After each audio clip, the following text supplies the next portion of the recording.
And I'm waiting for confirmation that they are ready. Just one moment. No problem. Thank you.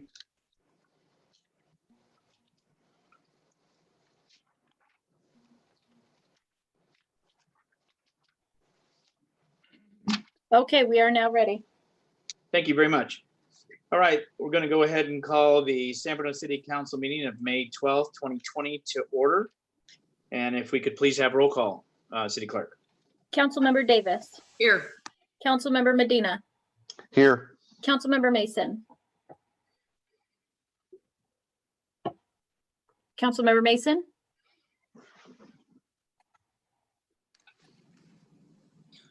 She's here. Maybe having technical issues. She is present. Vice Mayor Salazar. Here. And Mayor Medina. Here. Thank you. If we all could, we're going to do the Pledge of Allegiance, and I ask kindly if our Finance Director, Mr. DeMartini, would lead us in the pledge this evening. Pledge allegiance to the flag of the United States United States of America. to the republic for which it stands, one nation, One nation, under God, Indivisible. justice for all. liberty and justice for all. Thank you. We're going to go ahead and move on to item number 3. Public comments on items not in the agenda. Individuals be allowed 3 minutes. It is the council's policy to refer matters raised in this forum to staff for investigation and/or action where appropriate. The Brown Act prohibits the council from discussing or acting upon any matter not agendized pursuant to state law. City Clerk, do we have anyone for public comment? I see no hands raised currently. However, I'm giving them, oh, nope, we now have members of the public. Just one moment. I'm first going to call on Patricia Gomez. I'm going to bring you in and unmute you. Just one moment. Ms. Gomez, can you hear us? Yes. Can you hear me? We Yes. hear you perfect. Thank you for being here, Ms. Gomez, and please go ahead. Okay. Hello, Mayor Rico Medina, Vice Mayor Michael Salazar, Council members Laura Davis, Linda Mason, and Marty Medina. I am Patricia Gomez, and I emailed you a couple days ago because I am a concerned parent of 2 children who attend San Bruno Public School District. Although I know that you are on a different governing board, it is important that you are aware that the interim superintendent, Dr. Camberg, plans to increase combination classes at several school sites in the fall. Unfortunately, Dr. Camberg has failed to inform her board and her parents about these changes. I can tell you that my children's school, at my children's school, we have classes ranging from 24 to 30 students in the 1st through 5th grade classes. Maxing out classes in the midst of the COVID-19 pandemic is irresponsible and unethical because we know it's highly contagious and there are new symptoms that are affecting children every day. Increasing class sizes will make social distancing impossible, and adding new combination classes will make online learning extremely challenging for already overworked teachers and students who are having trouble adjusting to this learning platform. The health and the safety of your community is at grave risk. As our elected representatives, I ask you to please hold our district accountable for putting the health of our teachers and students first. I have many other concerns which I addressed in my email, but our top priority should be everyone's health and safety. And we are all stakeholders that need to be informed and up to date with these proposed changes that may cause severe effects on many levels to your San Bruno residents. I appreciate those who have reached out to me personally. And if you have any further questions, please do not hesitate to reach out. Thank you. Thank you very much for being here, and thank you for your comments. Thank you. You're welcome. One moment. Sure. The next hand up is, and I apologize if I say this wrong, Amulin Rosmus. Going to bring you in. Just one moment. Are you able to hear us? Yes, I can. Can you hear me? Yes. Okay, wonderful. Please go ahead. Thank you. Good evening, City Council members and Mayor. My name is Emilien Rosmus. I'm a student and resident of the Holy Lands. As our community is overwhelmed by the multiple crises caused by SARS-CoV-2, a spotlight is shined on the socioeconomic disparities that exist in San Bruno. There are members of our community today who are struggling to live life with dignity due to a wide range of factors this global pandemic has exacerbated. Most of the underlying factors that SARS-CoV-2 has made more pronounced are not new. Food insecurity, unemployment, lack of adequate healthcare, and fear are some of the many realities that individuals and families are facing on a day-to-day basis in San Bruno. In response to the economic and health needs of our constituents, legislators and the federal government have come together to create relief in the form of stimulus packages that are meant to support individuals, families, and businesses during this state of national emergency. Although the stimulus packages passed by Congress have lessened the economic effect of SARS-CoV-2, it would be responsible to believe that all members of our community have benefited equally. In recognition that different parts of San Bruno are and will continue to be affected differently by this global crisis, unified action is needed to support the most vulnerable members of our city. Unified effort that is needed to support these individuals and families who are not able to access federal relief, or with federal relief are still left vulnerable and unsure of the future, will require a hyperlocal and diverse group of San Brunans, businesses, and organizations to work together. Today, I am asking the San Bruno City Council consider the creation of the San Bruno Thrive Fund. The San Bruno Thrive Fund will act as a distribution mechanism for funds collected by individuals, businesses, and organizations in San Bruno. By acting as a distribution mechanism, individuals and community partners can use previous experience of fundraising to maximize the monetary support for the most vulnerable members of our community. During this time of crisis, an initiative that brings together all members of our community to work together for the common good of one another allows each and every one of us to thrive. Thank you. Thank you very much for your comments. Okay, one moment. And the last person I see with their hand up is Tim. Just one moment while we allow you to talk. Tim, are you able to hear us?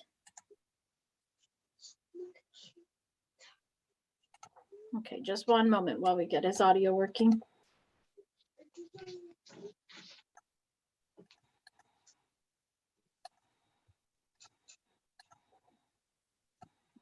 Tim, are you able to hear us?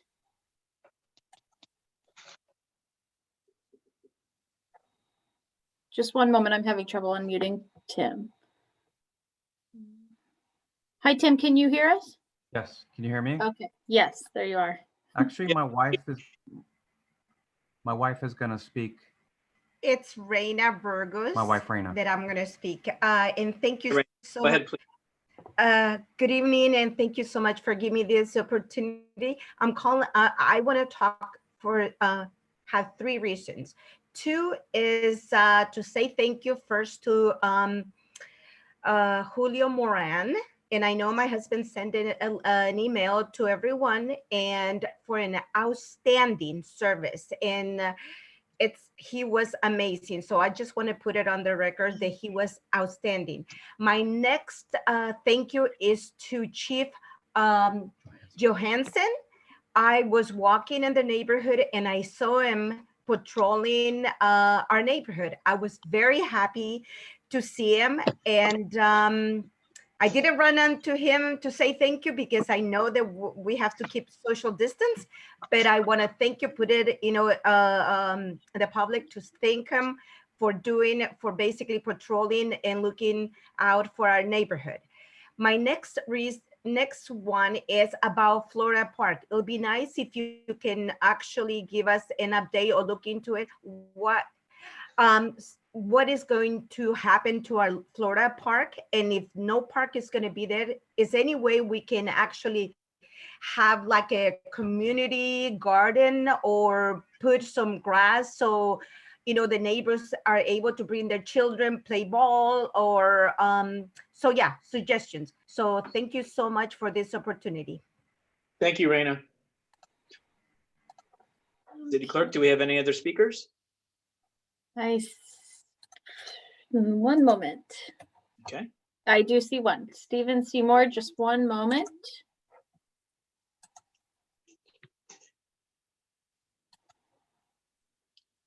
Hi, Stephen, can you hear us? Hi, it's Sandra Perez Vargas on Steve's computer, but he's also here. Hi, We can- Sandra. I too want to take this opportunity to thank Police Chief Johansson. I think he has gotten off on such a great start. He has been so open to conversation with residents where we didn't have that type of relationship with the former chief. Anytime we had suggestions, ideas, concerns, we were completely invalidated and marked. And to see Johansson having serious conversations without that won't do attitude is really refreshing. It's, I think, a great example for all our city leaders, not to just say, no, but to actually look at different possibilities and scenarios to make something work for the betterment in our city. And I too wanted to discuss Florida Park. I walk by there all the time.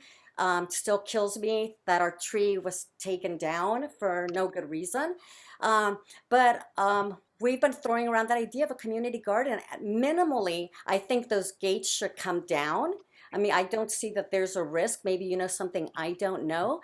But when my friend Pedro Gonzalez was mayor of South City, he made sure that all those empty lots that were all over town, minimum, were free of any weeds. Some had lawns put in, and when the weather was well and it rained, it was green, and when it wasn't, it was dry, but they were always kept clean and accessible for residents to run their dogs or just to enjoy.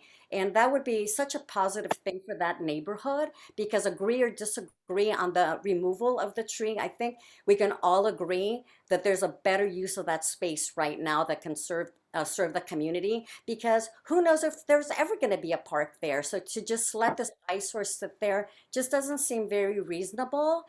And I'm also hoping to see more coming from the city, maybe from the mayor, of ideas what we can do during this virus. What can we do for the homeless? Other cities are stepping up, going and taking parking lots. Like I don't know if we can use the parking lot by the post office, by the old movie theater, but you could safely space out homeless tents, bring in toilet facilities, washing centers. They've been doing this in Portland for years. They're doing it all over the state.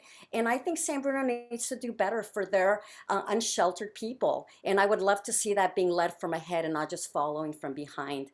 Thank you so very much. I just want to throw in there. I don't think I have much. Melissa was my. Oh, I'm sorry. Hold on. Right. So just because they don't know, you just came on. So Mr. Seymour. No, I don't. I may not need to talk. I sent something in. I'm not sure if Melissa read it or if you guys saw it. We did receive your email. Yes. Okay. So is it something that I should read? I mean, is it something that was read to everyone listening, or is it something that was just handed to you? It was posted to the city website. Okay, I'd like to then take a moment and read it. Okay, go ahead. Okay. Please. So good evening, City Council members. Good evening, Mayor. I'd like to ask each one of you to consider adopting a measure asking the property managers and landlords of commercial and residential properties in San Bruno to reach out to their tenants to see if they could use some help during these times. Realizing that some may not be in a financial position to help, we should focus on those who can. Our community should pull together so that we can come out of the COVID-19 in the best way possible. Some of our landlords and property managers could help us to make this better on the backside. Many are already working with their tenants, but others are not. Please consider adopting a citywide stance and request that our property managers and landlords help their tenants get through these challenging times. What other options do we have? More commercial vacancies and the possibility of hundreds of residential rentals in an environment where few may have the means to rent.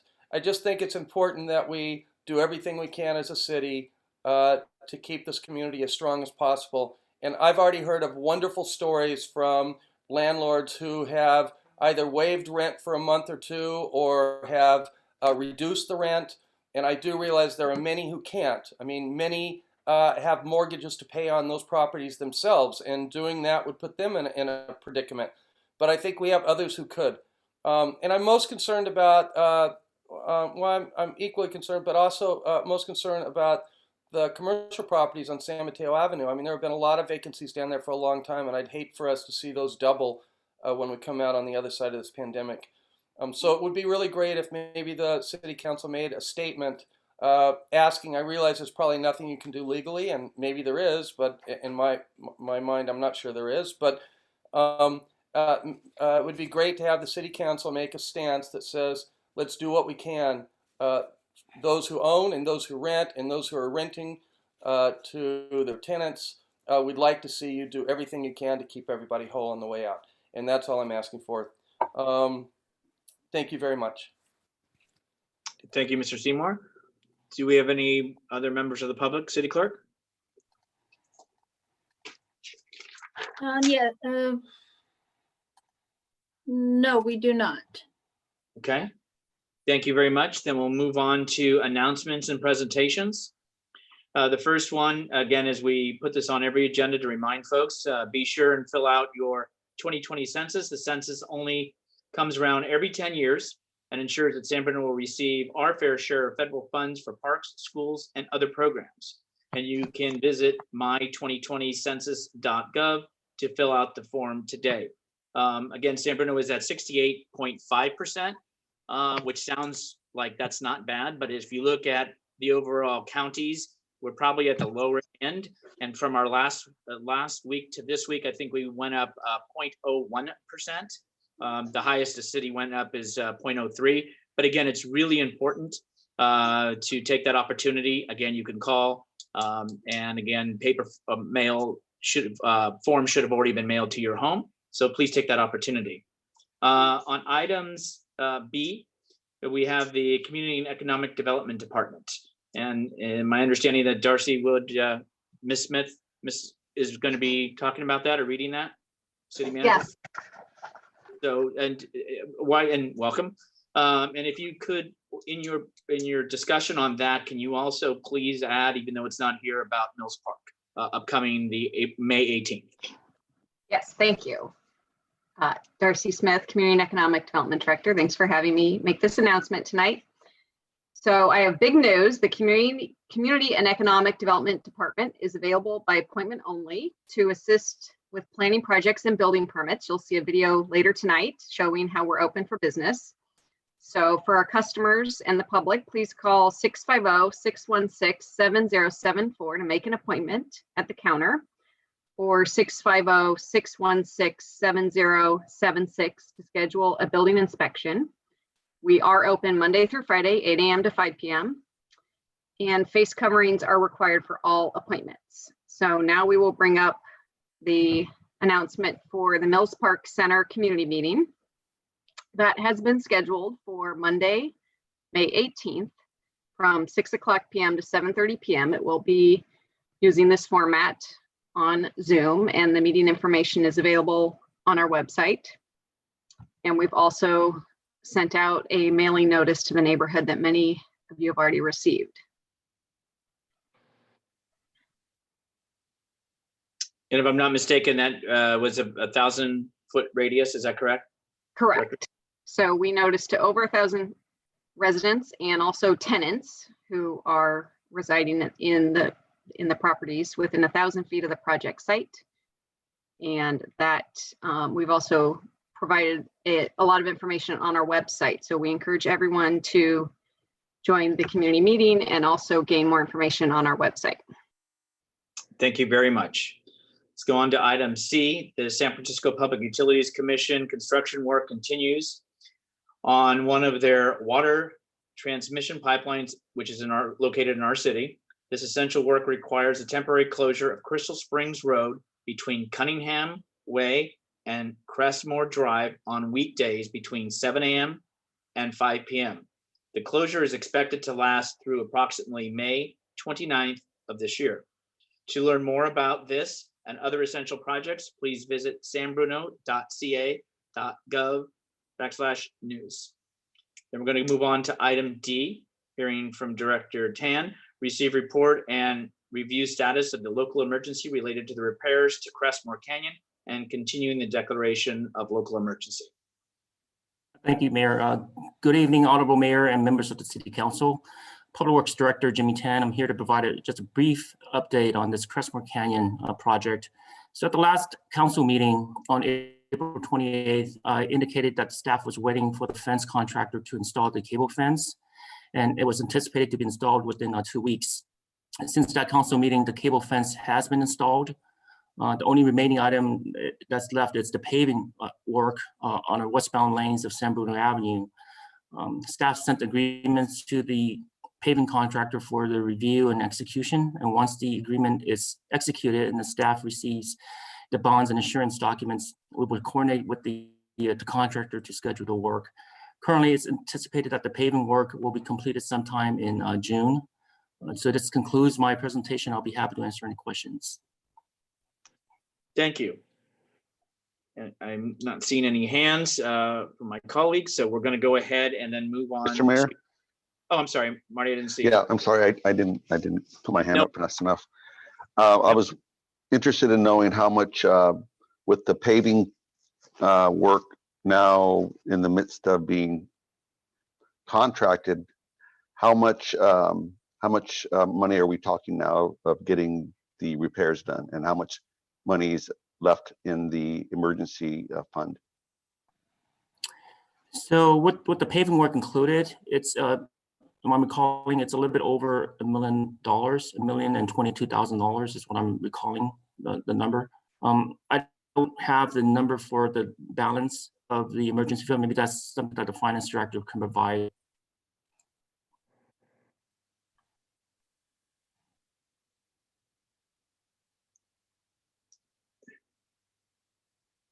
Jimmy, are you done with your answer?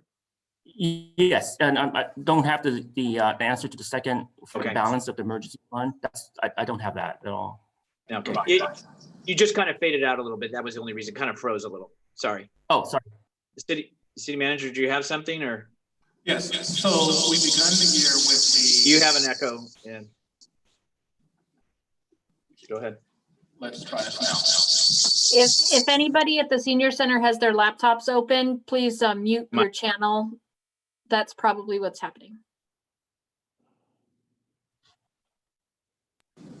Let's try this now. Nope. We're still having the feedback.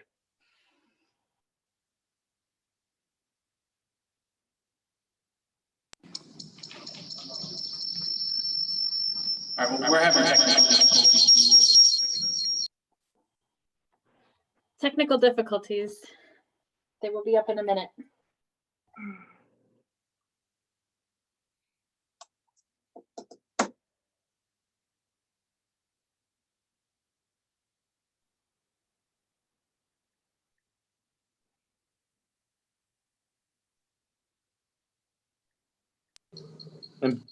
Right now. No, we still have it.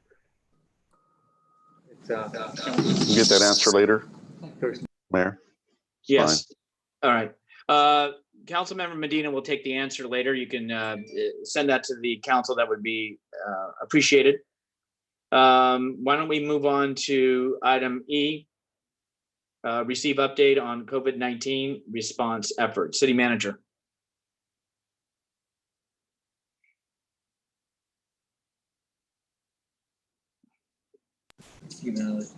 Anybody have a good joke? City manager. Perfect. Okay, no echo. We're still, so somebody's got their mic on, but we're still having feedback. Sure, it's not your computer. It might also be if someone has their phone, one of their phones connected to the Zoom meeting. Your phone is. How about now? No, it's still the same situation.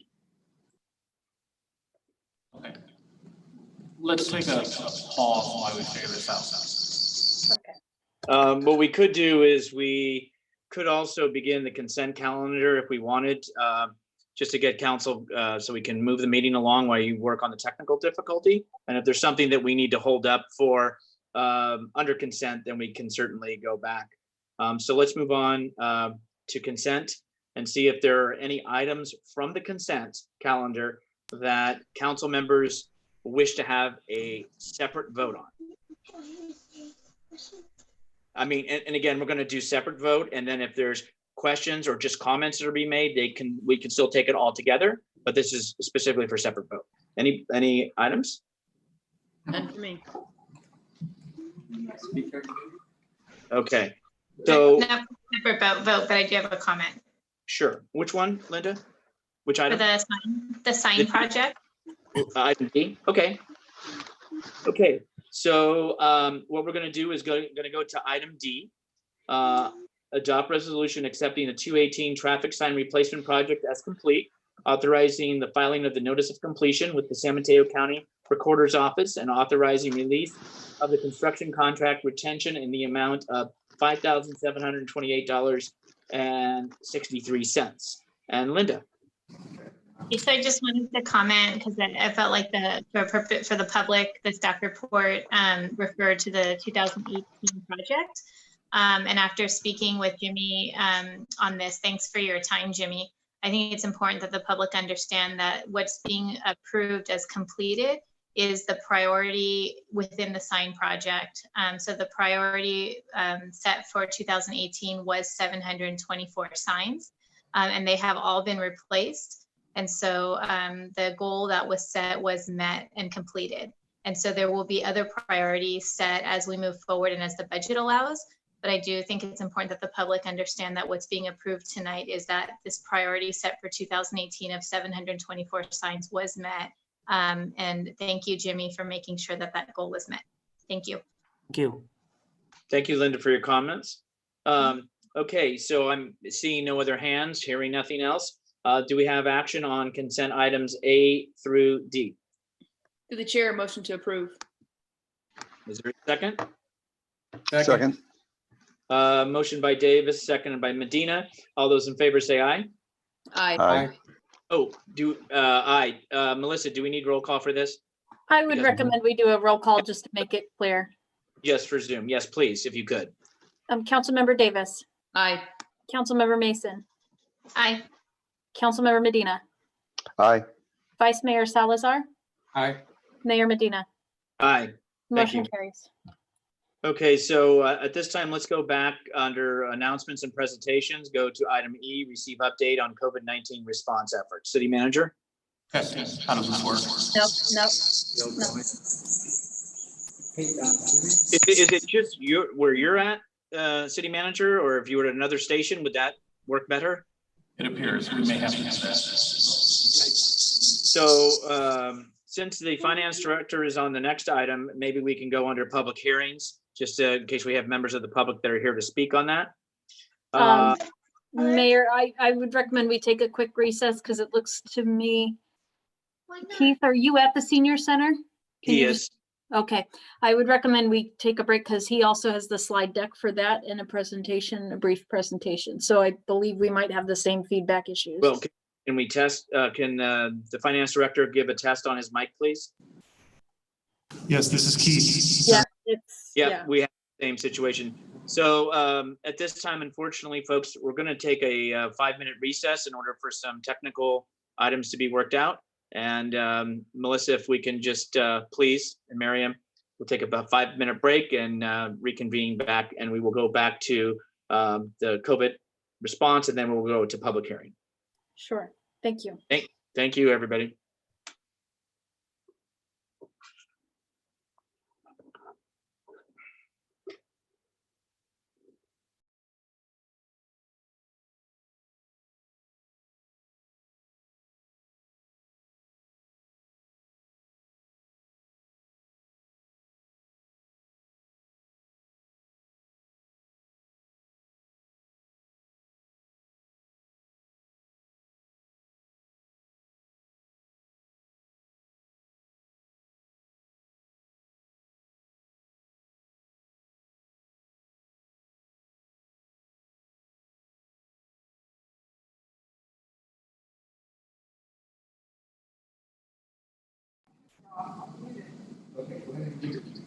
Test. It's the same.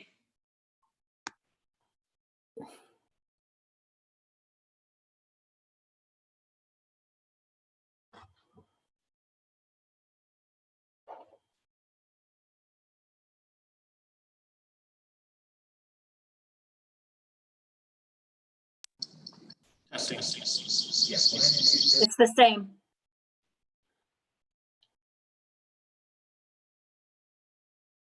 Can you hear me, Melissa? Yes. Okay.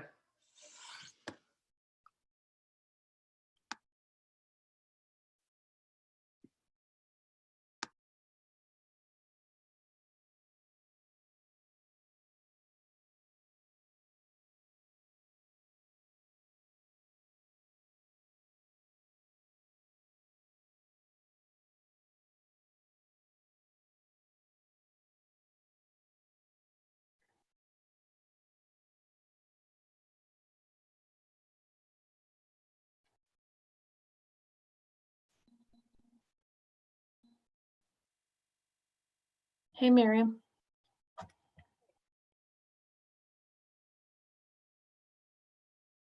So Melissa, can you present the presentation and they can just talk from, they can log off and talk from their phones or something?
I'm sorry, Councilmember Davis, I was on the other line. We're trying to see about getting this fixed. I will be with you just in a moment. No worries. Thank you.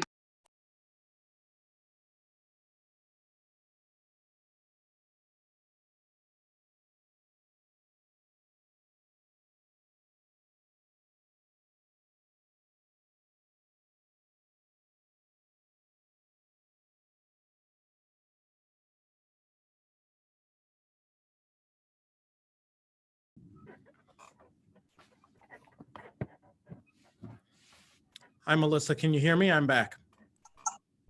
Yes, Jovan, I can hear you. I'm on the other line with Miriam. We're trying to get it fixed. Just one moment. Jovan, you sound excellent. All right. Well, let's do this.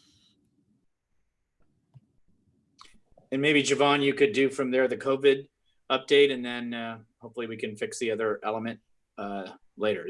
Would that be all right? I'm ready if you are. Okay, Melissa, can you ask Miriam if we can begin again, please? Yes. Thank you.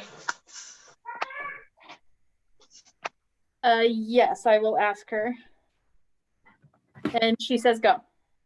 Okay, we're reconvened for the meeting, and thank everybody for their patience on the May 12th, 2020. We're going to go under announcements and presentations. Item E, receive update on COVID-19 response efforts. City Manager.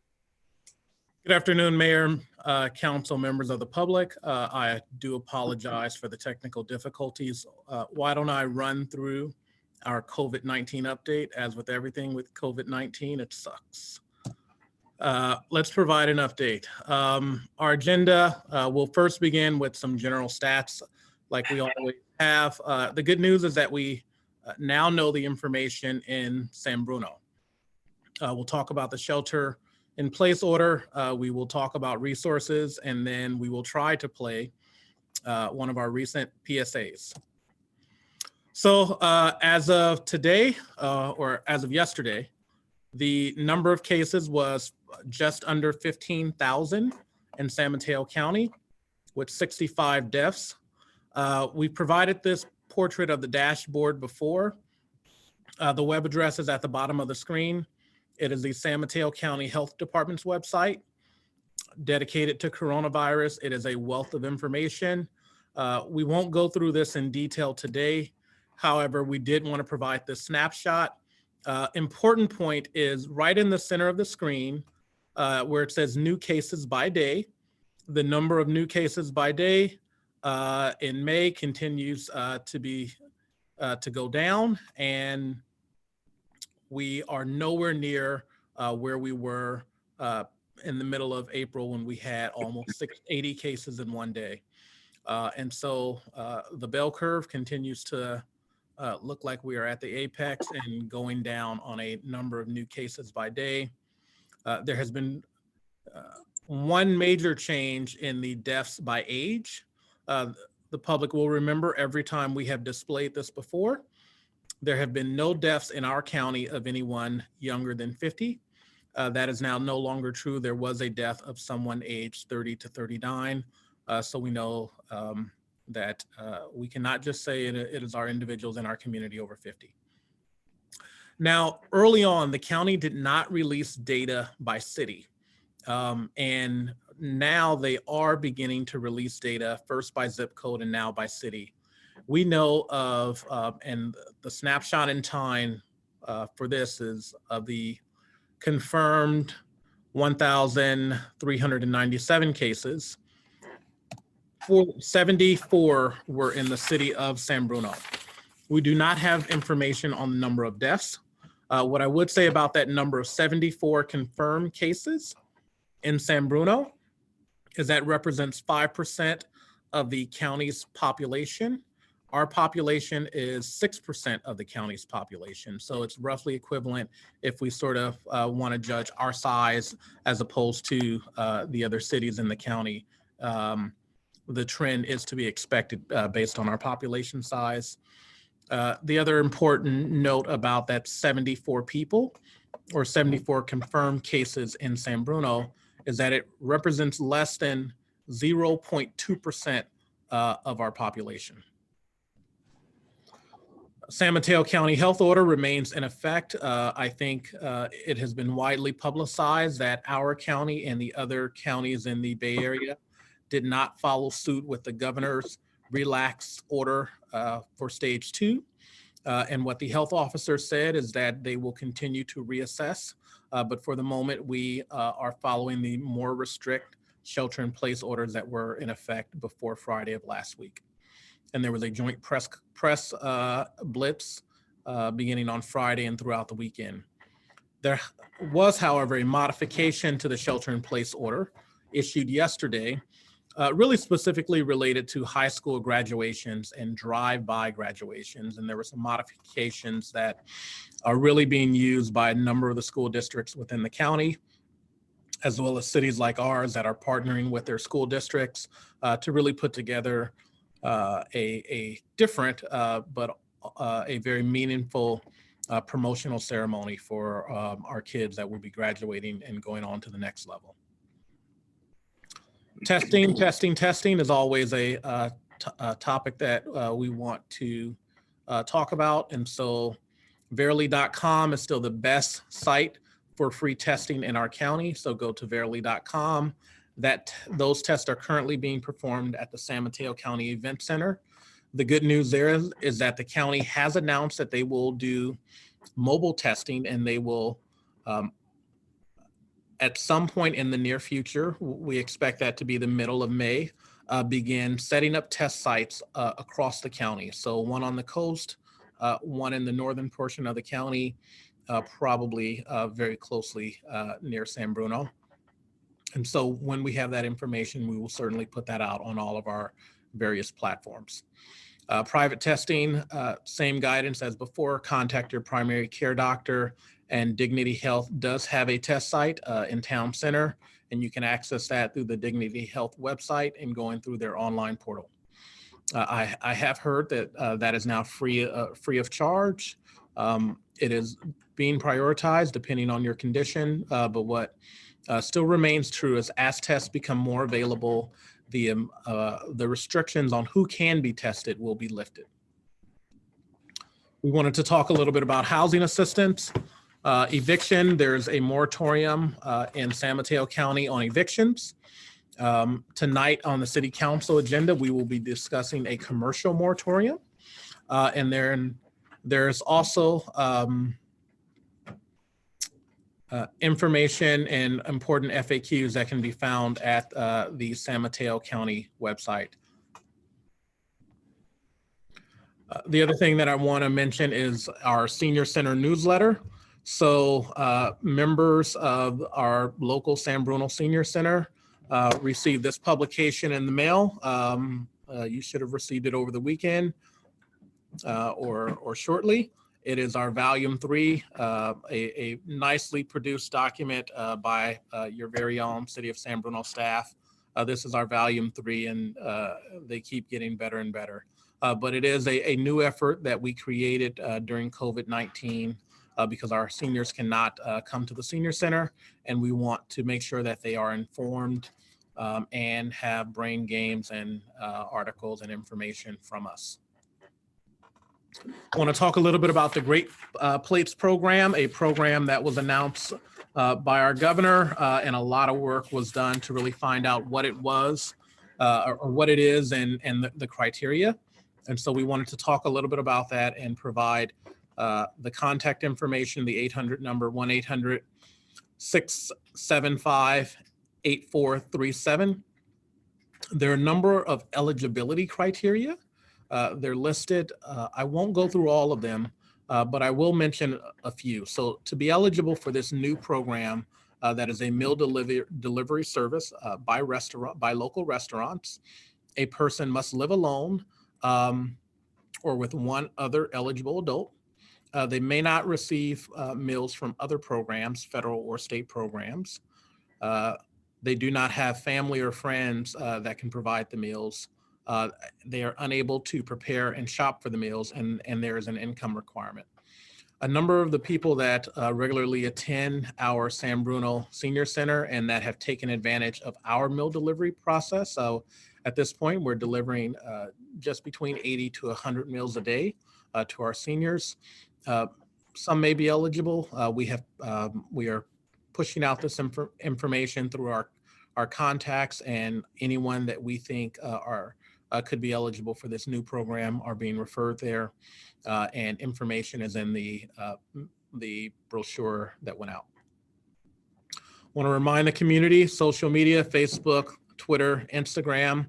The City of San Bruno has recently reactivated our citywide social media account, so we will continue to send information through our public safety channels, our police and our fire department Twitter accounts, but we do have a general City of San Bruno Twitter account now, and we'll be continuing to push information, as well as a Facebook page and an Instagram presence.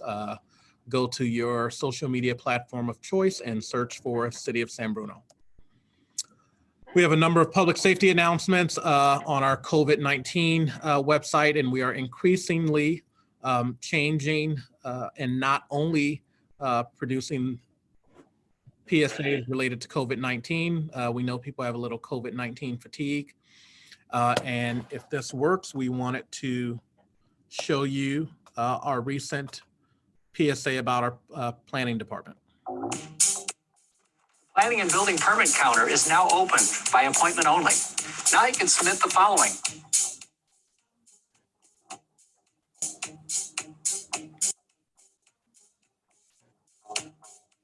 Call us for an appointment at 650-616-7074. When you are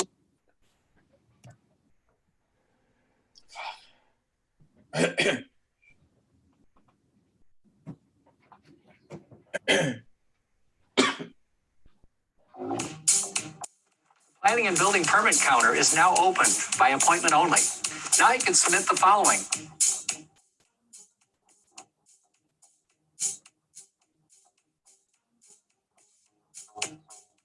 Call us for an appointment at 650-616-7074. When you arrive for your appointment, please come to the north doors of City Hall next to the City Library. Please give us a call and we will let you in. Remember, face masks are required. Thank you. Stay safe.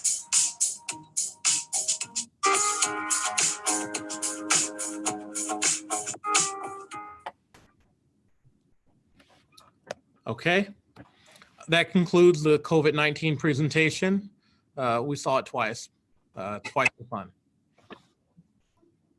Thank you, City Manager. Any questions from council? To the chair. Laura. I just wanted to indicate too that, the San Mateo County Health's website is an excellent source of information. Sadly, the long-term care facilities continue to probably stay at a plateau of the number of cases as well as the number of deaths. So I would remind the community continue to be very cautious around the elderly people, parents, et cetera, relatives, as much as we're getting antsy and wanting to get out to the community or get out and visit with those holidays, especially. Let's be careful. Any other questions from council? This is Linda. Go ahead. I just wanted to thank the city for reactivating the social media sites. I think it's important that we are communicating as much as possible where people are. And I think it's better than having just individual departments because they may not tailor to the entire city and the demographic. So as much as those are appreciated, I wanted to thank you guys for reactivating those Instagram and Facebook accounts. And I think there was one more that was mentioned. And Twitter, thank you. And then the other thing I just wanted to mention is this weekend was Mother's Day, and I was up and around, and a lot of people were not wearing their masks. Facebook was covered in pictures with people in other people's backyards, not wearing masks, no social distancing going on. And I just want to remind people that as much as we have managed to, I think, just control the growth of the coronavirus, it is not over. As City Manager Grogan just mentioned, we had our first death of someone between 30 and 39 years old, which is quite young. So I want to remind everybody that we need to continue to practice our social distancing. And please remember to continue wearing your face guards and your face shields. It's really important. Thank you. Thanks, Linda. Any other comments or questions? Okay, if not, we do have a member of the public who has their hand up. Yes, Rich Liebling, I'm going to bring you in the room. Just one moment. I'm trying to unmute Mr. Liebling. Just one moment. Hello, Mr. Liebling, can you hear us? Yeah, I'm sorry. I was just going to try to help when you were having the feedback problem that they turn off all the speakers in the room, but it's been addressed now, so I don't have anything else. Okay, great. Thank you. Appreciate that very much. Thank you. All right. Thank you, City Manager. We're going to go ahead and then move to public hearing. City Clerk. Item 6A, hold a public hearing, waive the first reading, and introduce an ordinance enacting 1.62% rate increase for Recology San Bruno garbage and recycling service to be effective July 1st, 2020. And we'll turn it over to our Finance Director, Keith DeMartini. Okay, good evening, honorable mayor, members of the City Council. First, can you hear me? Yes. Okay, excellent. Thank you. All right. The objective for this presentation is to receive an overview of the Recology's rate application for fiscal year 2020-2021, and to waive the first reading and introduce an ordinance enacting a 1.6% increase for Recology effective July 1st of 2020. And just to confirm that with the city clerk, is the slide deck going? I don't see it. I just want to make sure that it's going along. Not at this One moment. moment, I didn't have it up, just one moment.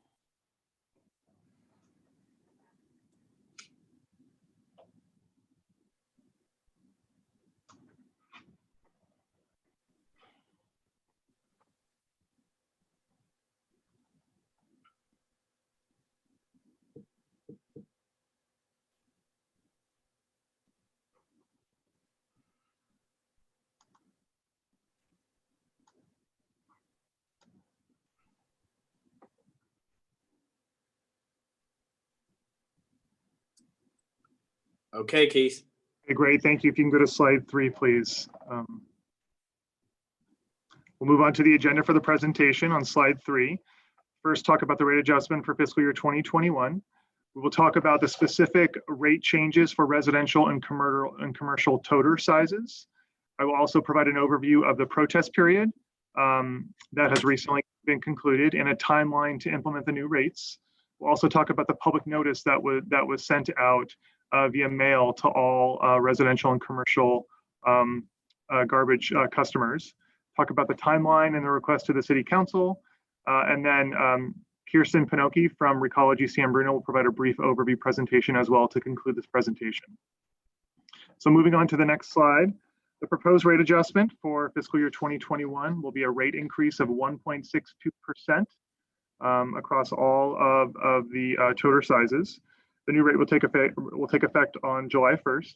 And as presented about a month and a half ago to City Council for the initial presentation, the rates for the sort of robust rate application review year is primarily based on a consumer price index inflationary assumption, which has the rates only going up by 1.6%, not a very significant increase year over year. So on to the next slide. This table here shows what the current rates are for the 4 most popular residential toter sizes, and then comparing that to what the proposed rate will be for each of those 4 sizes as well, and what the dollar amount increase will be. So a majority of residential customers in San Bruno have a 32-gallon toter currently. They're paying $31.42 per month. That rate is going up by just over 51 cents to $31.93. You can also see for our commercial customers what their rate increases are projected to be as well for the various sizes available to the commercial customers. So moving on to the next slide, as we mentioned at the prior City Council presentation, we initiated the public notice process with Council's approval last meeting. Notices were subsequently mailed to all residential and commercial customers later in March, on March 27th. This notice included information about the public hearing process, what the protest period was, the approval process by City Council, information about the rate adjustment from Recology, and what those proposed increases are meant to achieve. And also it allowed customers to submit a protest if they wanted to protest the rate increase. And as of this afternoon, the city has received 31 protests from members of the public, which is far below the required threshold for the Proposition 218 requirement. So moving on to the next slide. The City Council had already directed staff at the March 10th meeting to initiate the 45-day noticing process. Notices were mailed late in March. Today we are before Council with the first public hearing requesting the introduction of the new rate ordinance, and it will conclude the 45-day protest period as of today. Staff will come back to the City Council at the next City Council meeting on May 26th, where we will conduct the second reading and request Council to adopt the new rates at that time. And again, the new rates will take effect on July 1st, which is the beginning of our next fiscal year. So with that, the next slide. Staff's request to council is to waive the first reading and introduce the ordinance enacting a 1.62% rate increase for Recology San Bruno garbage and recycling service to be effective on July 1st. And before we turn it over to council for any questions or comments you may have, I'd like to first ask the general manager at Recology San Bruno, Ms. Kirsten Pinocchi, to make a short presentation. Thank you, Keith. If you could go to the next slide, Melissa. And then the next one. So thank you for giving me the opportunity to come in and jump on and speak a little bit. This has been, to say the least, an interesting time for Recology. We've been trying, as you all have been as well, to maneuver through these uncertain times without a playbook. I'm really happy to say that our team at Recology San Bruno and the way they've adapted to this continued changes with positive attitudes. The drivers have been consistently reporting to work, again, positive attitudes. Our customer service team as well has been thrown changes and curves around every corner and they've adapted to them well. I don't believe we've had high hold times. We've been there for our residents and have been able to answer their calls as they come in. In regards to changes that have occurred, with the suspension of some of the commercial businesses and the closure of schools, we were able to reroute those drivers to assist our residential drivers in order to get them in and out of the neighborhoods as quickly as possible. The city and Recology jointly decided that it was in the best interest of our community to postpone the compost giveaway that was scheduled on Earth Day weekend in April. But we will, rest assured, will work with the city of San Bruno on a new date for that. In an effort to keep our employee owners and the community safe, Recology worked with the city of San Bruno on a modified bulky item pickup program. We wanted to do a modified program to allow the residents who had to get rid of washers and dryers and refrigerators and large items to be able to still do so. So we did those on specific days. And let me say that our residents in the city were so understanding. They spoke with our customer service reps and really understood it was about the safety of both the public and our employee owners. However, I am happy to report that as of last Monday, May 4th, we have resumed our regular bulky item pickup program. So Recology did reach out to all the residents that had called during our postponement period, and all those customers are now being serviced their bulky item pickup. Our household hazardous waste drop-off was also temporarily closed to the public for safety, and that too has now been reopened. We do require the public and our employee owners to don appropriate PPE when bringing household hazardous waste to the transfer station for proper disposal. So those are the changes and the things that have been going on at Recology San Bruno during this time. Thank you.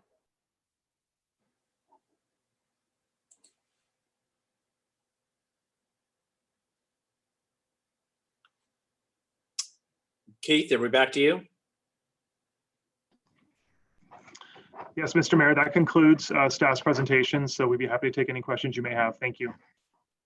Okay, thank you very much to both. This is a public hearing, so we're going to go ahead and I'd like to see if we have members of the public that would like to address this topic. Yes, we do have some hands raised.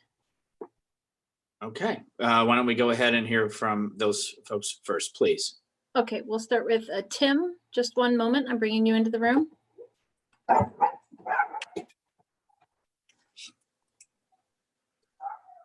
One second, we're trying to unmute him. Hi, Tim, can you hear us? Yes, I can. Okay. You can go ahead.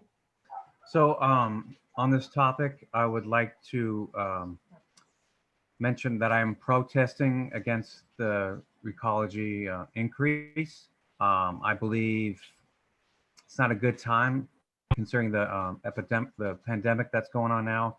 And, you know, some people are out of work and could use that money with their families' needs.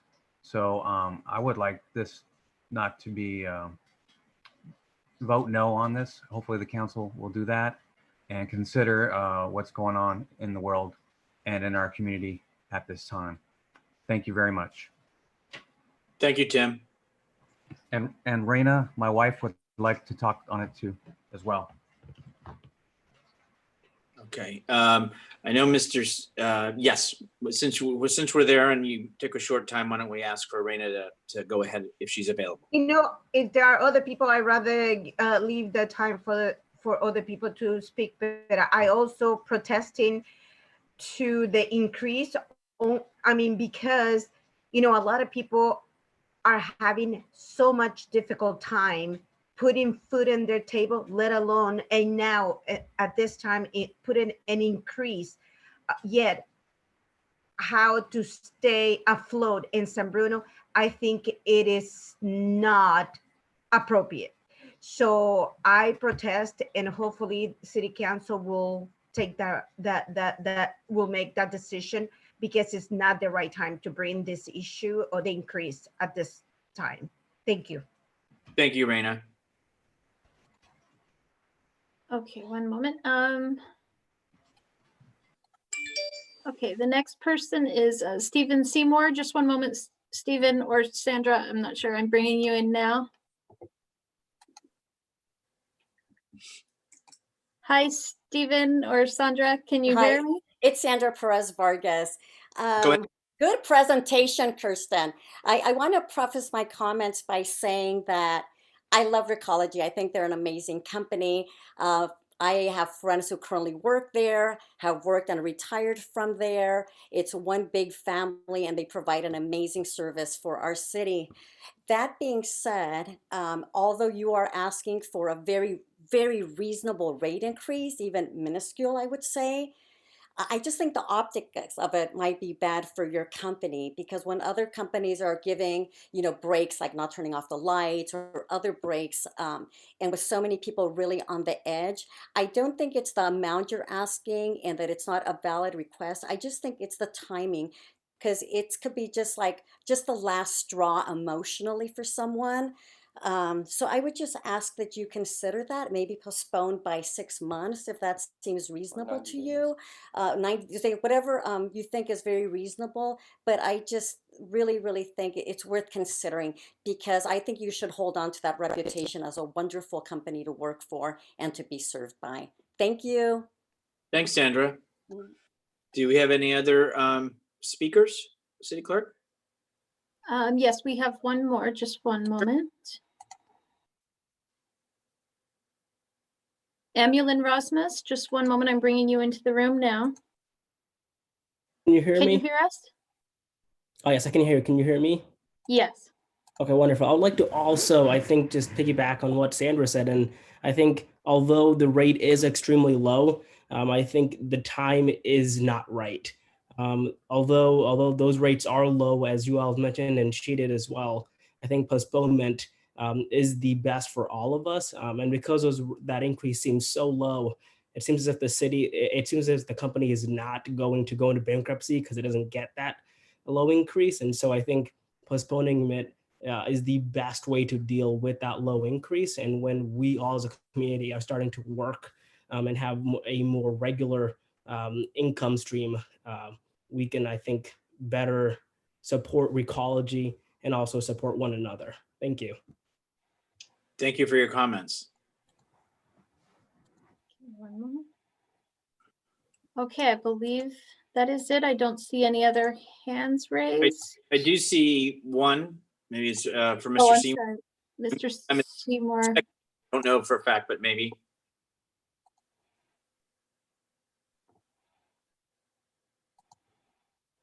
One moment. Sorry, it wasn't me. I'm not sure, but I have nothing to say. Sorry. Okay, no problem. Thank you. Just wanted to make sure. Thank you. All right, I'm seeing no other hands up at this time. So this is a public hearing, and so therefore, if there are no other members from the public, and City Clerk can take one last check, I'm going to ask for a motion and second to go ahead and close the public hearing. So moved. There are no hands raised, by the way. Thank you. Motion made. Is there a second? Second. Motion made and seconded, Salazar Davis, to close public hearing. Do we need to do a roll call, City Clerk? I think we should, just just because. Okay, please do. Councilmember Davis. Aye. Councilmember Mason. Yeah, just to close the public hearing. Aye. Just to close the public hearing, yes. Yes. Councilmember Medina. Aye. Vice Mayor Salazar. Aye. Mayor Medina. Aye. Motion carries. Thank you. So now we're going to go ahead and bring it back to the city council for questions and or comments. And so I know it takes a minute to get the hands up. So anybody from the council wishes to ask questions or comments? I'm not seeing any hands up. Looks like Linda's eager to jump in. Oh, sorry, Linda. It's okay. I just wanted to ask can you hear me, everybody? Perfect. Okay, great. I just wanted to ask the representative from Recology about the smaller totes. We had talked about this at the last meeting, and I was just wondering if that was going to be a viable option. Hi. Okay, so we did look into, I believe you were requesting information about the 16-gallon cart. So I did report back to city staff and let them know that, in essence, going down to a 16-gallon cart, Councilmember Mason, could actually increase the rate for a resident, and I'll explain why. The 20-gallon that our customers have now is an actual insert. That insert comes at a cost of $23. There is no insert to make a cart of 16. So we would essentially have to go to a different cart, which is $50. There's also the increased risk of contamination. As we already have seen with some customers with the 20-gallon cart, the contamination has increased because they don't have enough room in their 20-gallon, they're then putting the extra garbage into their recycling carts and then contaminating their recycling.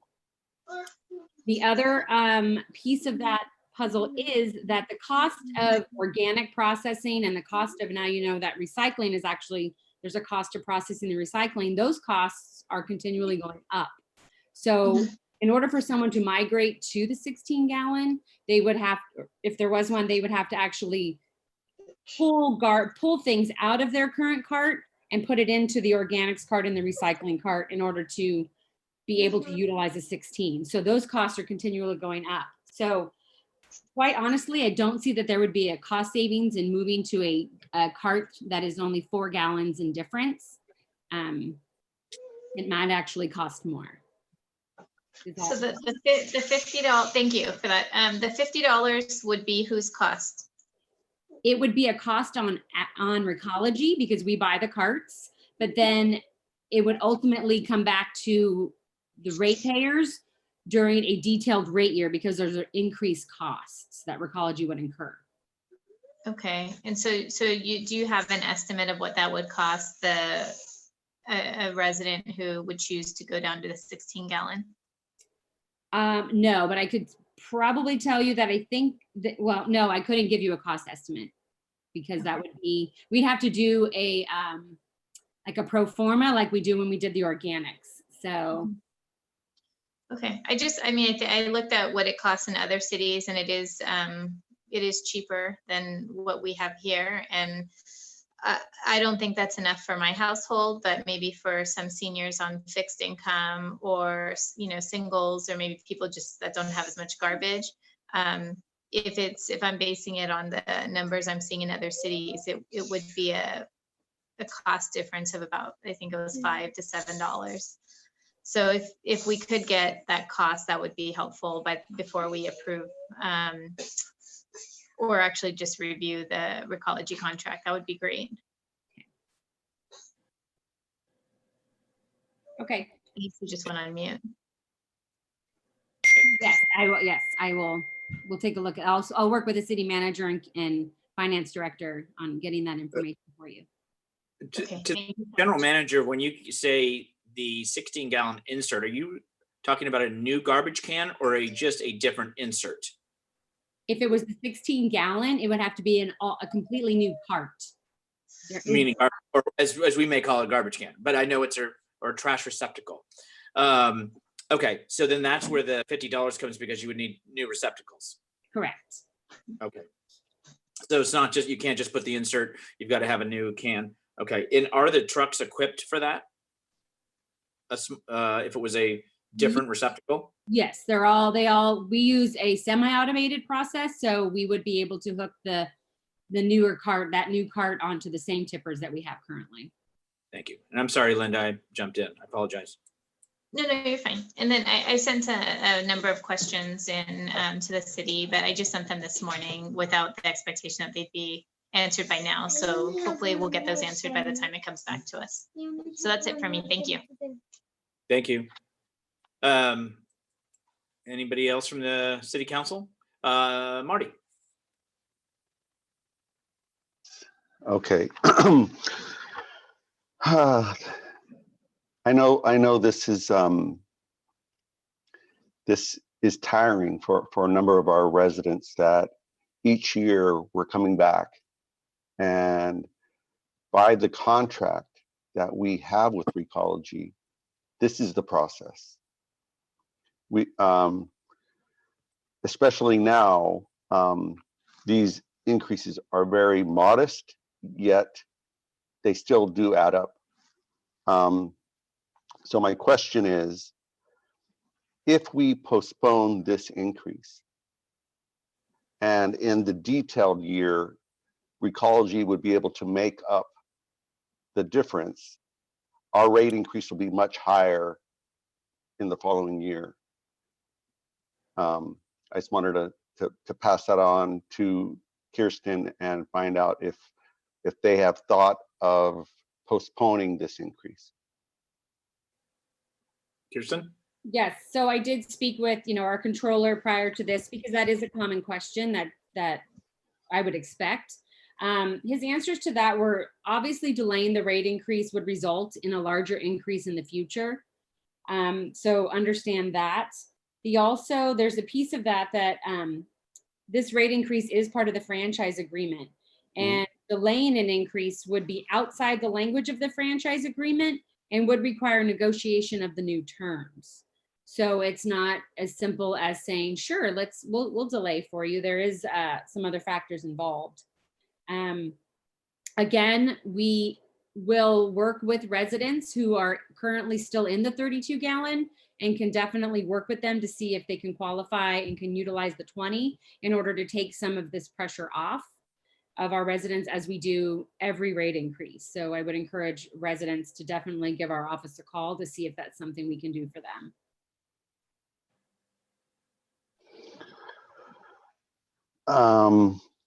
I'll wait to hear what my colleagues have to say, and then I'll have a question for our city attorney. Okay. Through the chair. Laura. Hi, hey, Kirsten. I would assume, like every other utility company that's out there, residents who have lost their jobs or on a fixed income, struggling to pay their bill, I would think that the increase isn't going to make or break that situation. But in paying their bill in its entirety is going to be a challenge. So, are you working with them? Are you giving them payment plans? What's the process that you offer at Recology? Councilmember Davis, our billing is done through the city of San Bruno. So the finance department would definitely have to answer to that and how they're creating payment plans for the customers. I forgot I pay automatically. I don't even pay attention anymore to my bill. But I guess to the city it would be the same thing, right? So a resident can call in to the city and it's a garbage bill that we pay bi-monthly, right? Now that I'm thinking about it, we pay every 2 months. So can a resident communicate to the city to delay bill payment?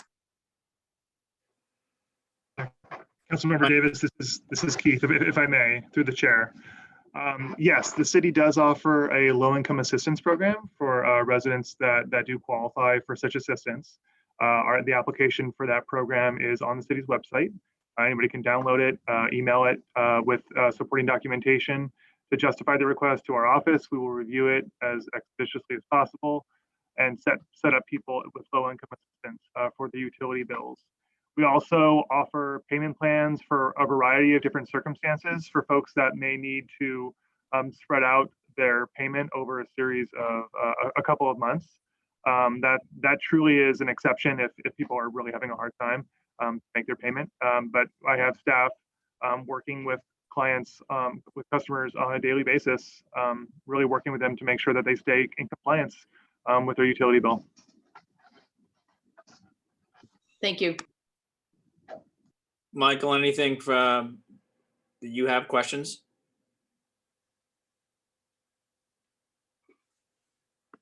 I'm going to say, providing. Go ahead. Sorry. Can you hear me? Yes. Okay. All right. So yeah, I had the same question that Laura did about, what we can do in terms of providing some relief. I know that we're committed to not turning off utilities for customers who are late on payments and whatnot, and I'm assuming that carries over to this. The only other question I'm really curious about what's going to happen next year, seeing what's happening with the economy, and anticipating that CPI could even potentially go negative. I don't think it's gone negative in any time recent, but does that mean there'll be a cut in rates if it's only based on CPI? And I know that I think the next year is a detailed year, and that there might be some other factors, but and there's also going to be some savings, it seems, like from the cuts in services that Kirsten mentioned, the reduction in the bulky item pickup, the removal of the hazardous waste drop-offs. And so can we anticipate any savings there that we can see next year? If I can answer that, we modified the bulky item program, Councilmember Salazar. So we did not completely get rid of it, and we have made all those residents that requested one whole already. They're already scheduled for their bulkies in the next couple of weeks. So we didn't eliminate any programs. We did the best we could to postpone them, and they have been all made whole. So, and next year is a CPI year as well. We have a detailed rate year every third year, and last year was our detailed rate year. So next year we will see a CPI year. So it will be interesting to see what that looks like. All right, that's it for me. Thank you. For myself, and I know Marty, we'll go back to you so you can ask the attorney. If there was a postponement, and I know there's language, then what? Let's say it's 3 months, 6 months, whatever the item is. What happens with that rate? Is it that it's going to be obligated to somebody, whether it's the ratepayer or the city, but that somebody has to absorb that at this point? Or could you just arbitrarily say 6 months? And before you answer that, just for people that are listening, it is a 25%, it's my knowledge, as far as reduction for water, sewer, and 32-gallon tote for those in and a status if they go online, as the finance director said. So it's not just for garbage, it's also for the water and sewer as well. But Kirsten? I'm going to defer that question to Keith, because I can't answer what that would look like. Okay. We might be able to. Through the chair, Mr. Mayor. Yeah, I guess it really does depend on what would be discussed in a negotiation. The city has not entertained a postponement of a rate increase in prior years with this franchise agreement, and so it would really be up to what is negotiated between the city and Recology San Bruno. Okay, and then I know it's 1.62 effective July 1st, and if we equate that per month, what does that come to in money as far as the increase for the 32? Through the chair. So I believe the increase for the 32 was 51 cents. And that is a monthly fee, and residents get billed every other month. And so that would feel like $1.02 increase on their utility bill for garbage service, I believe. And Kirsten, please correct me if I'm wrong. You are correct. You are correct. And then if somebody could qualify for the 20-gallon, or wishes is doing a great job in the 20-gallon, I believe, and I'm just going off memory, it's like a $7.10 or $7.11 difference between the 20 and a 32. Mr. Mayor, through the chair. Yes. Yes, that is correct. It's about a $7 reduction a month if you go from a 32-gallon toter to a 20-gallon toter. That's correct. Okay, thank you. And then Marty, well, let's go back to you because I know you had a question for the attorney. Yeah, just clarification, or for the public to understand. So Recology has the right to request this increase. If Correct. the council decides not to, then we will be in trouble with the contract, correct? That's correct. The agreement requires the city council to approve the increase if it's reasonable and within the parameters of the agreement. But if the city council does not, Recology would be entitled to recover that money from the city. So if it's not imposed on the ratepayers, somebody has to pay it in the absence of a negotiation or a negotiated agreement. And the process to have that negotiation, are we required to deny it first, or that could be made just by saying, let's talk? There is no process spelled out for that in the contract. That would be up to the city council about how they would like to direct staff. Okay. Thank you. And in these, city attorney, in these, if there were discussions or there were dialogues, does that mean there is an outside person, or does that mean who's doing that? Or are we paying for, well, I know we're using staff time, I get that. And then are we using an outside person regarding contract, and then it opens the whole contract up? Is that correct? Well, the negotiation could take a number of different forms with a number of different individuals involved, and it could involve an outside agency to help facilitate. Okay. Well, I'm going to repeat back just because you kind of paused, was that it could take a number of ways, and it could have potentially. Okay. So are there any other questions or comments from my colleagues?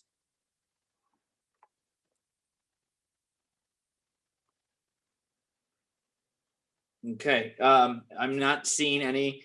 This is a waive the first reading, and then there's the introduction of the ordinance. So is there any action on this item from council? Council? Most of you are muted. Sorry, I will unmute myself. So you're asking for a motion to approve? To waive the first reading? Yes. So moved. Is there a second to waive the first reading? Okay. I think for Rico, if I may, can you explain that like we did last time to people who are watching for the public? Or Mark, would you mind explaining what that means for the public? As far as the waiving of the first reading? Yes, please. I can do that. I think that Mark is working with IT right now on the feedback issue. A waiving of the first reading is the first step to introduce an ordinance. It just means that you do not have to read the ordinance out in its entirety. It's allowing the council to make a motion on the ordinance without reading out the entire ordinance as it was written. But for clarification, it does not make the final approval or denial of the ordinance. Correct. Is that what you want? Okay. I think I would kind of figured it out, but I just wanted to make sure we hit it all. So again, there was I had from Davis a motion to waive the first reading. Is there a second? Is there a second? So what happens if there's not, then we will be reading the entire ordinance, or we'll be reading the entire ordinance. Right. So in order to spare the audience from having to listen to the entire ordinance, I will second that motion. Okay, so we have a motion and seconded to waive the first reading. Melissa, if you could take roll. Yes, and I do want to clarify, this is not to adopt this ordinance. I just want to clarify that for anybody listening. Councilmember Davis. Mr. Mayor, Aye. Hold on. Yes, Marty. I just wanted to see if this, excuse my inexperience because I haven't had to try to do this before, but could I introduce a separate, can I make a separate motion or ask our council member Davis to amend her motion? Mr. Mayor, if I may. City Attorney. I'm sorry, we were having some additional technical difficulties and I didn't hear what led up to this. So I apologize. We can hear you perfect. Marty, why don't you read? Oh, I'm sorry. So we were on the first reading and it was explained what that means. So it doesn't have to be read in its entirety. It does not say that you're approving or denying the ordinance. Davis and Salazar motion and seconded. Councilmember Medina is asking, can he make an amendment to this? Did I hit that right, Marty? Yeah, I wanted to ask to continue the discussion and bring up something a little different. City Attorney Zaffarano, he wants to amend the motion to waive the first reading only, not to introduce the ordinance, just to clarify. Right. So normally, I'm not even sure under Robert's Rules of Order whether you can amend a motion to waive the first reading. What is it that you want to amend about that motion?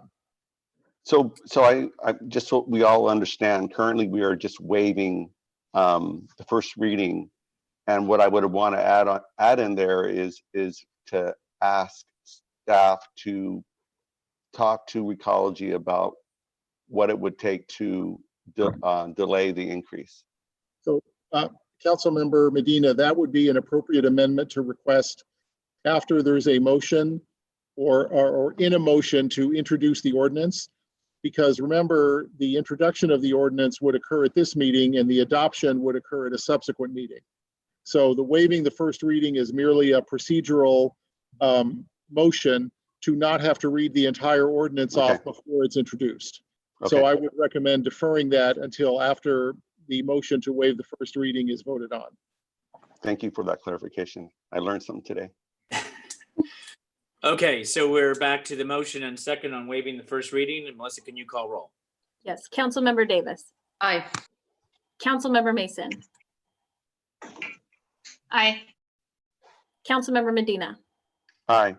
Vice Mayor Salazar. Aye. Mayor Medina. Aye. Motion carries to waive the first reading. Thank you. And now we have the introduction to the ordinance, and that's where I think, Marty, is what you were talking about.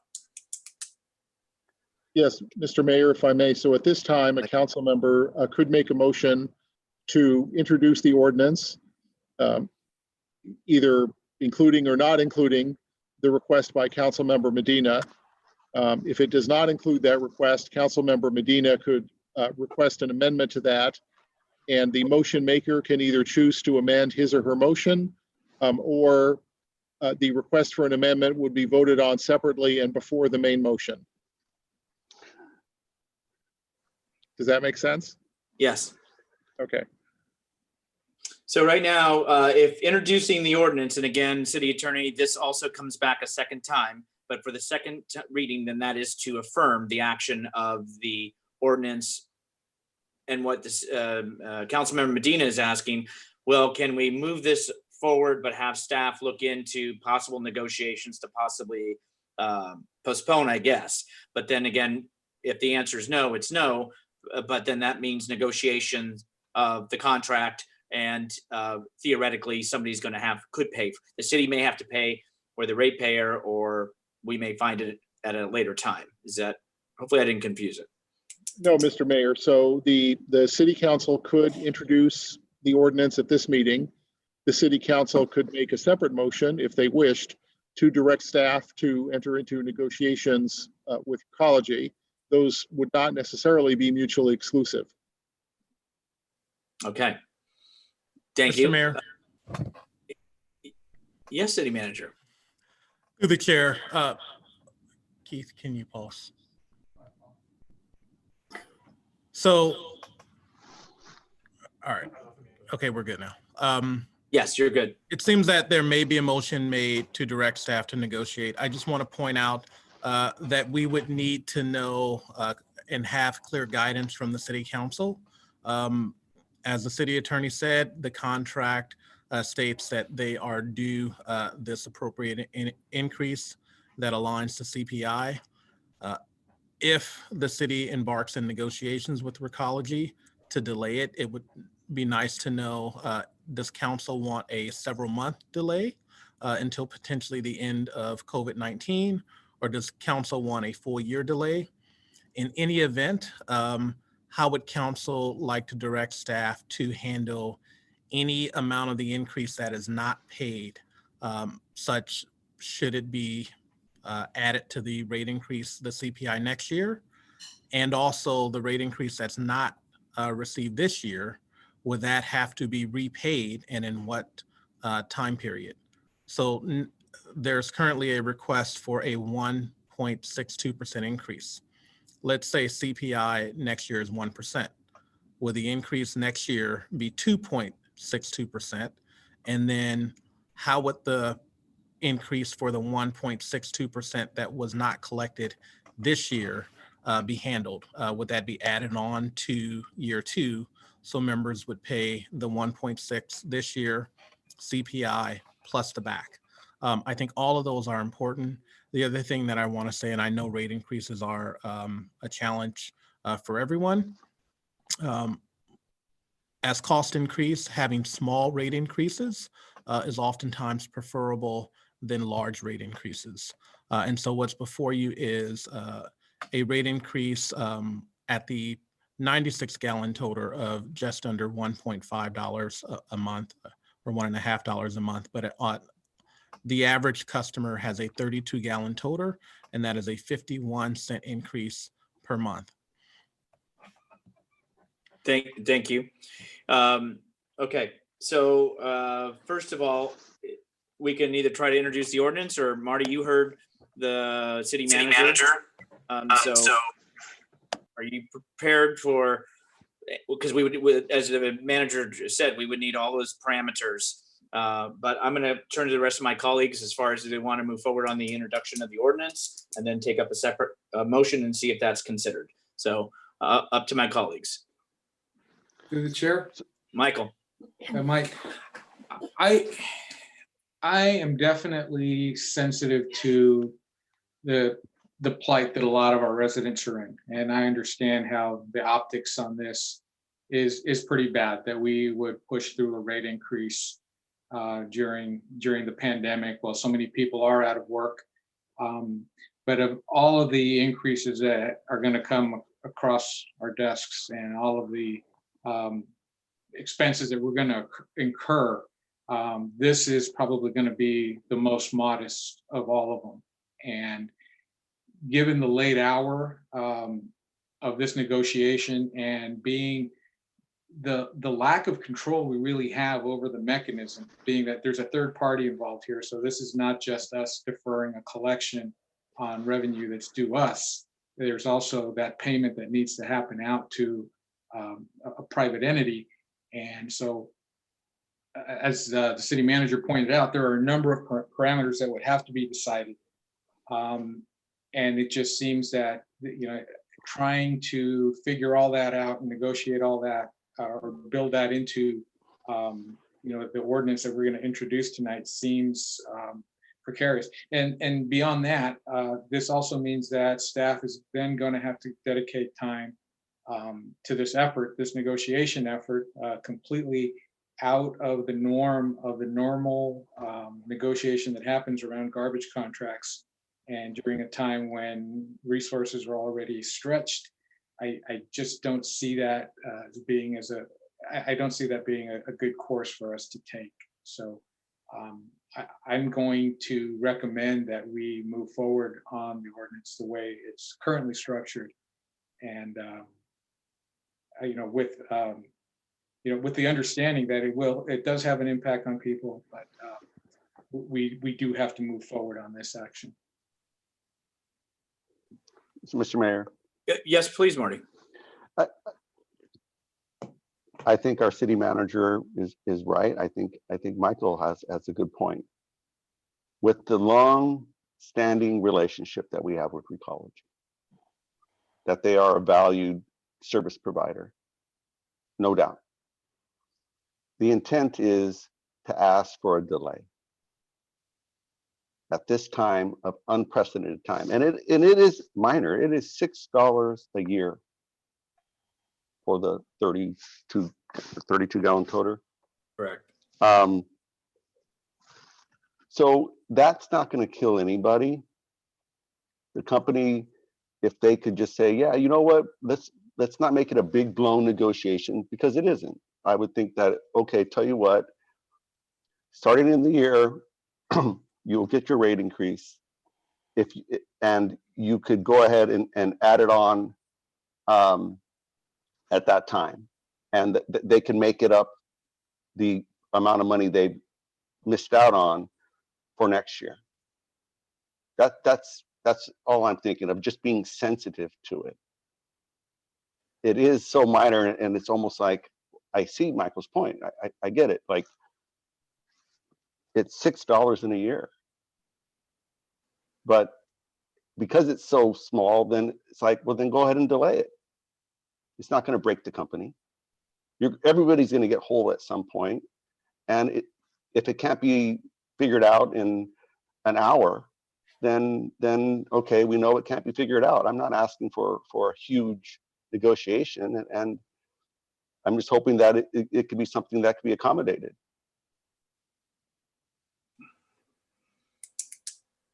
Interested in hearing what everybody else thinks. I know it's everybody. I just want to hear what everybody else thinks. I think that it should go across pretty quickly, and it doesn't need to open up all kinds of other things. It could be I'm hoping, something simple that two longtime partners could figure out.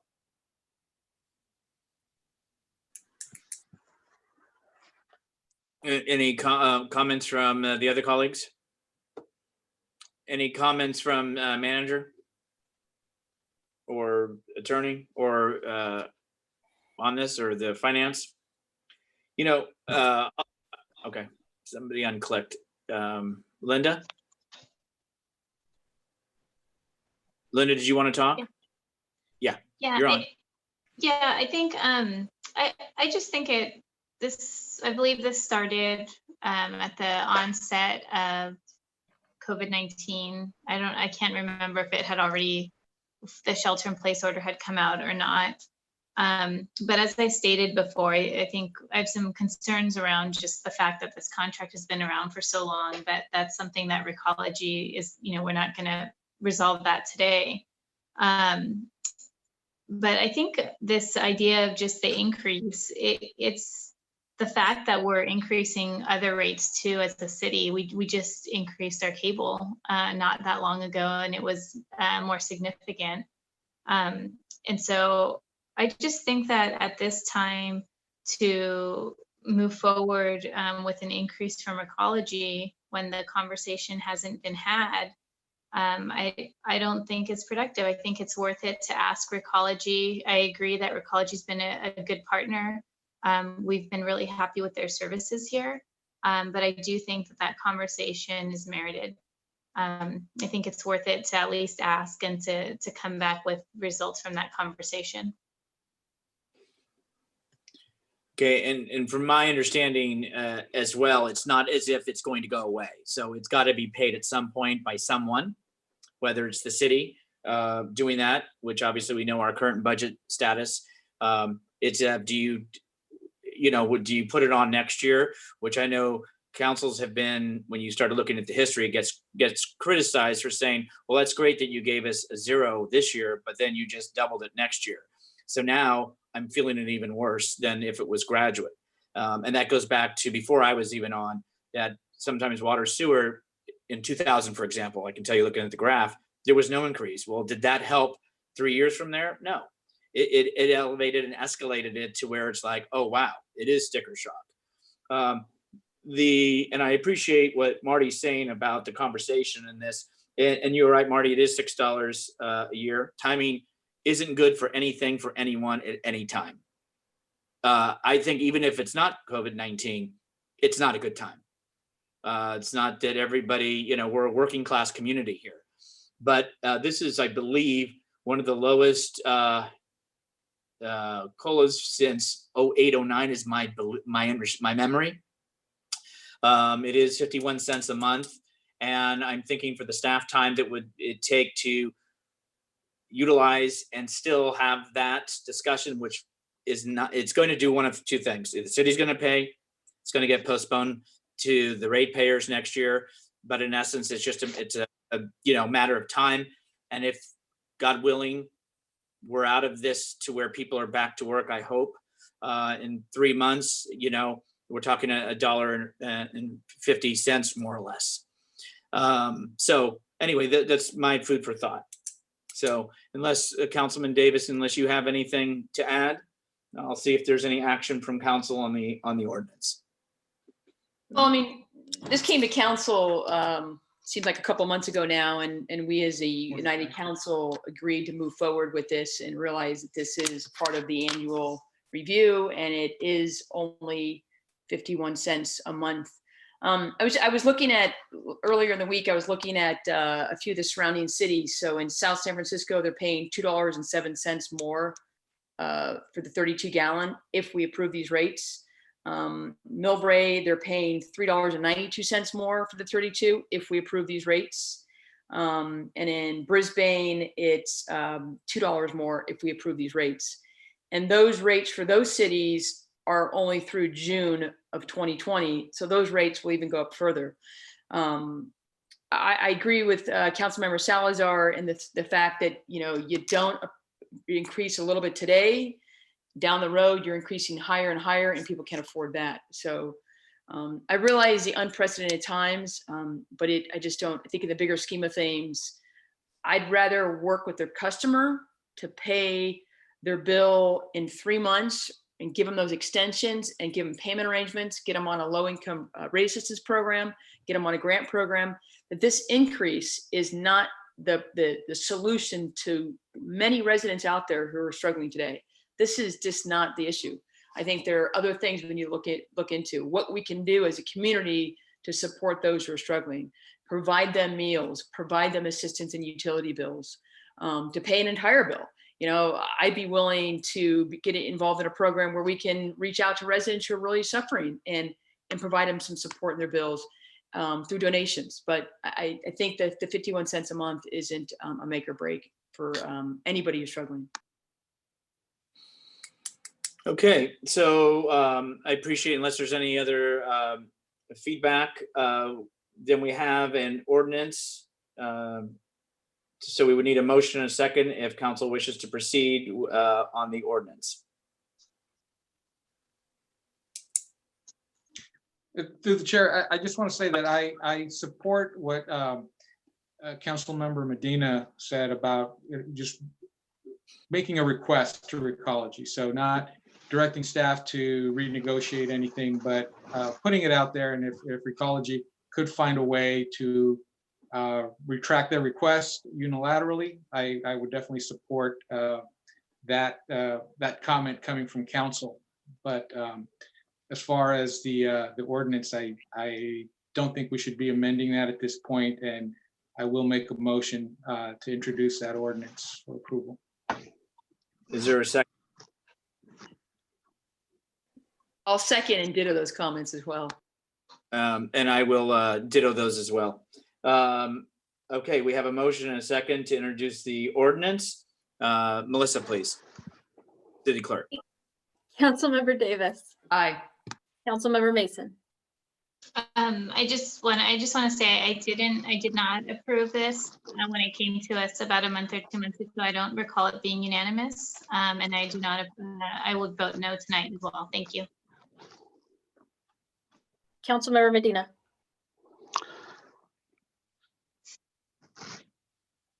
I have to vote no on this. I think it's something that we could have talked about a little bit, and for all the good reasons. And Laura, you made a lot of great points. we could do all that you're saying, and we are, and we could do this one thing too. So I'm voting no. The way this is proposed, I believe that we have a path forward. Councilmember, I'm sorry, Vice Mayor Salazar.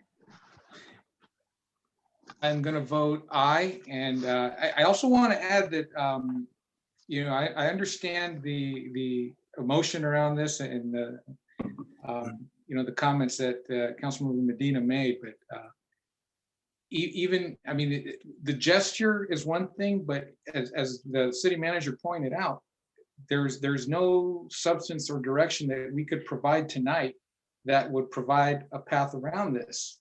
We can say we don't want to do it, but as you pointed out yourself, somebody's going to have to pay the bill. And I didn't hear anything that was discussed that said, here's the plan B. And so I understand what you're saying, and I wholeheartedly support where you're coming from, but I don't see how we could have made that work. Let me make it a little clearer then, that we would postpone the rate increase until the beginning of the year.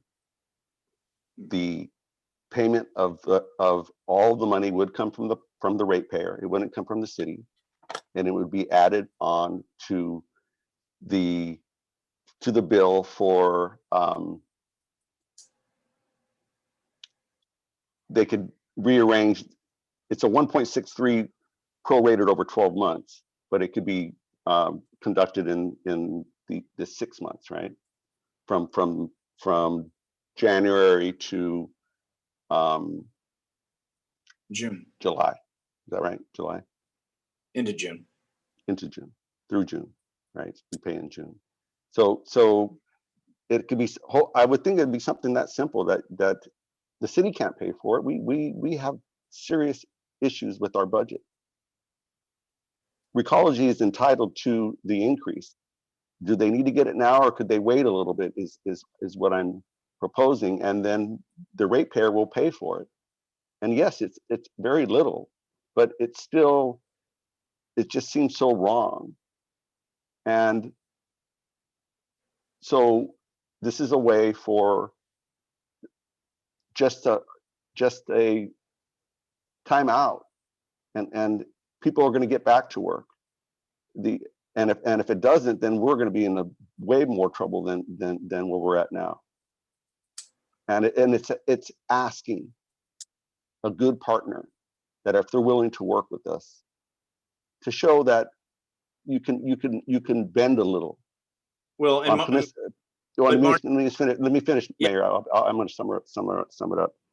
Peninsula Clean Energy gave $100 to those that were having the most difficulty paying their bills. That's $100, right? So what I'm asking for is just a pause to acknowledge it, and then it'll be made whole. And this is hopefully once in a lifetime pandemic for all of us. Okay, we and need. Yes, it's not much, but go ahead. Oh, it's just because we're in the middle of a motion and I've let it go. Probably I should have been scolded by now. But I didn't want to interrupt and scold you. Probably should have. So the other thing too is, and so Mr. Salazar, you voted aye. Am I correct? I voted in the affirmative. Yes. Yes, and I'm going to say, Marty, I think everybody echoed and dittoed, at least 3, and yourself is 4, that said, hey, it doesn't hurt to ask. And I think that's what we're also saying as well. So go ahead, Melissa, you can ask for my vote. Mayor Medina. Aye. So motion carries 3-2 with council members Mason and Medina opposed. Okay, and so also though, going back to what Councilmember Medina had said, and I think Laura and Michael and I were saying, does it hurt staff to sit and talk before it comes back for the final reading? No, it doesn't, and have a conversation. So I think that's something you also pointed out, Marty, which I'm sure they can do that as well. Thank you. Okay, I just want to make sure I wasn't misinterpreting. No, it's good. It's fine. Okay. So Staff. I know that doesn't help the city manager because you're saying you're going to talk about what, and I've asked you for all these parameters. So what do you ask? I think in essence what I've heard. Okay. Yeah, maybe I'm misspeaking. Go ahead, city manager. No, or am I?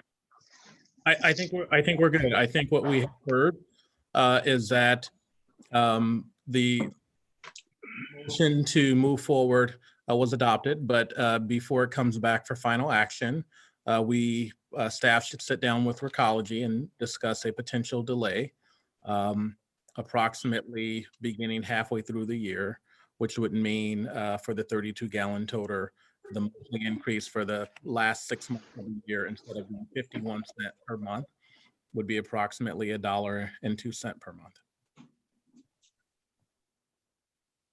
Okay. And I think it also is, whether it's promoting also the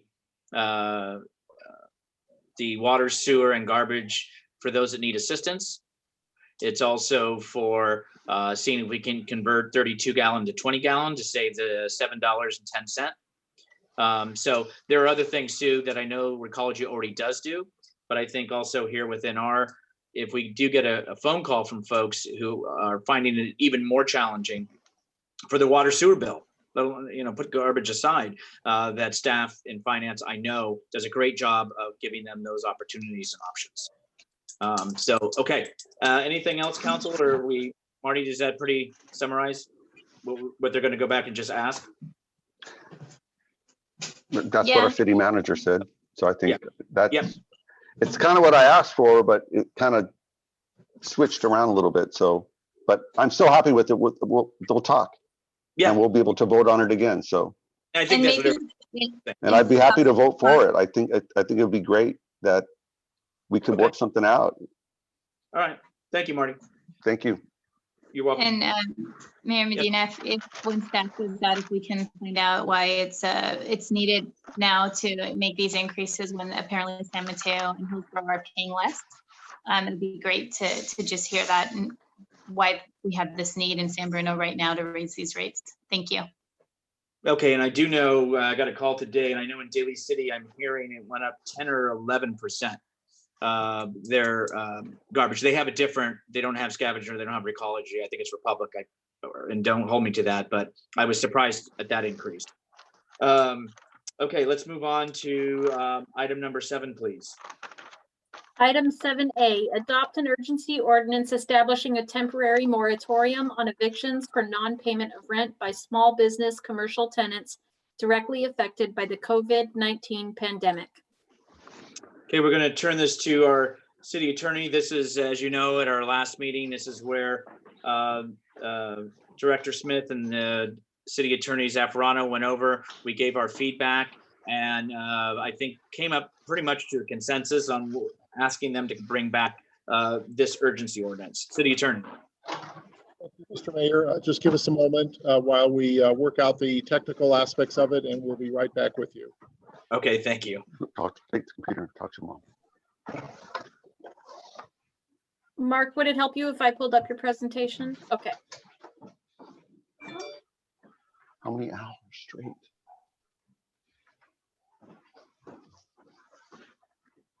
Okay, well, I think we've got it, and we're going to give it a try. It looks good. Fabulous. We've got the first slide. We're 10% there. All right. So this is a discussion, as Mayor indicated, about the commercial eviction urgency ordinance. And we have a brief agenda with background. We'll just briefly go over the policy rationales and legal basis. We're going to look at the ordinance provisions that we drafted and then next steps. So this is what we displayed last time. So I'm not going to spend any more than a minute on this particular slide. We have shelter-in-place orders and a state order on March 16.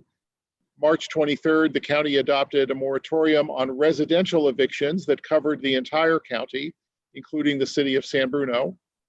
And then on April 7, the county adopted a moratorium on commercial evictions that covered only the unincorporated areas. And then at your last meeting on the 28th, Mr. Mayor and members of the City Council, you provided direction to staff to draft an ordinance that was similar to those that were being adopted almost universally by other cities on the peninsula. So briefly to review the policy rationales, we've all said it before. The city manager said it, council members have said it. We're in a severe and unprecedented economic time that will hopefully only occur once in our lifetime. There is clearly a public interest in small businesses remaining open. Well, because they provide essential services during the pandemic. We've used them all. They're essential for the public health, safety, and welfare. There's also a public interest in other small businesses reopening when that's allowed. And you've already seen some of that possibility of reopening with the state order, although the county orders are still in effect. But eventually that will occur, not immediately, and those businesses are also essential to the health, safety, and welfare of the residents of our community. The City Council also briefly looked at some of the other considerations about whether to adopt this kind of ordinance. There is a more equal bargaining position between commercial landlords and tenants than in the residential setting. The City Council considered that some landlords might qualify as small businesses themselves. So not just tenants, but landlords might be.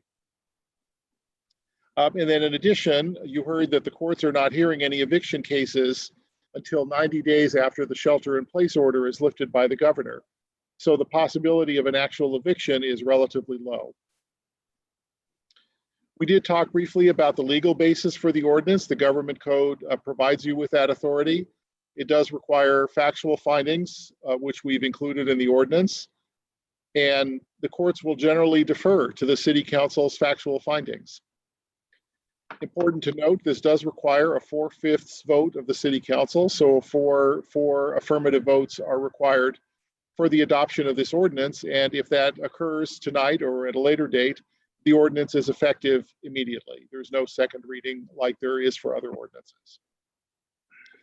Let's take a second and review the ordinance provisions that we included based on the City Council's direction.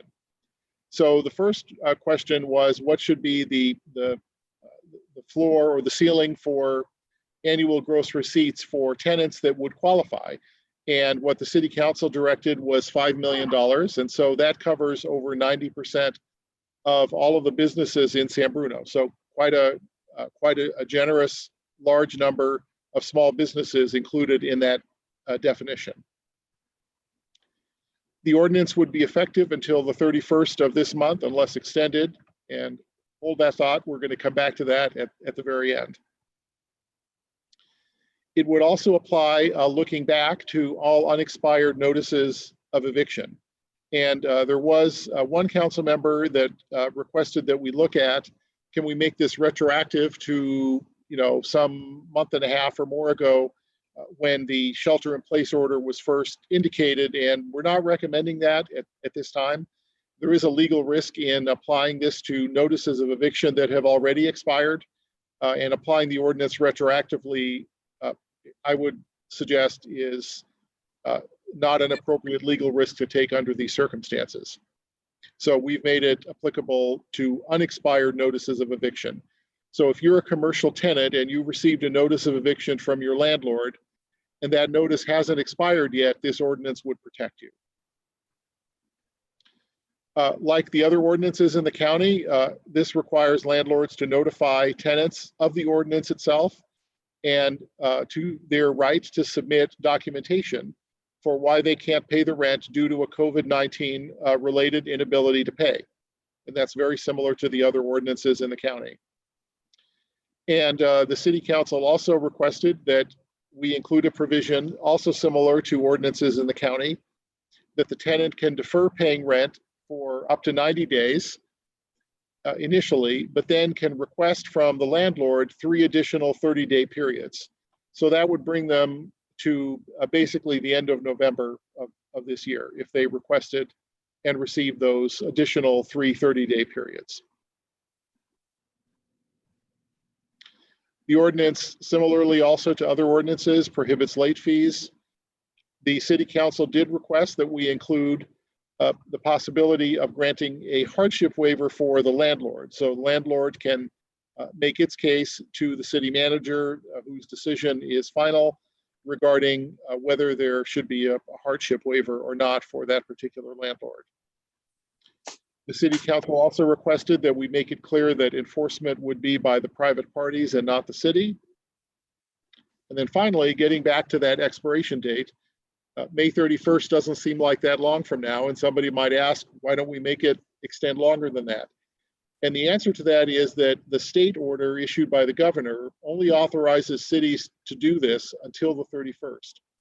And so it's possible that that order will be extended, and if it is, the city council can similarly extend this ordinance. Let's say the governor decides to extend that authority to all the cities in California to adopt these kinds of ordinances.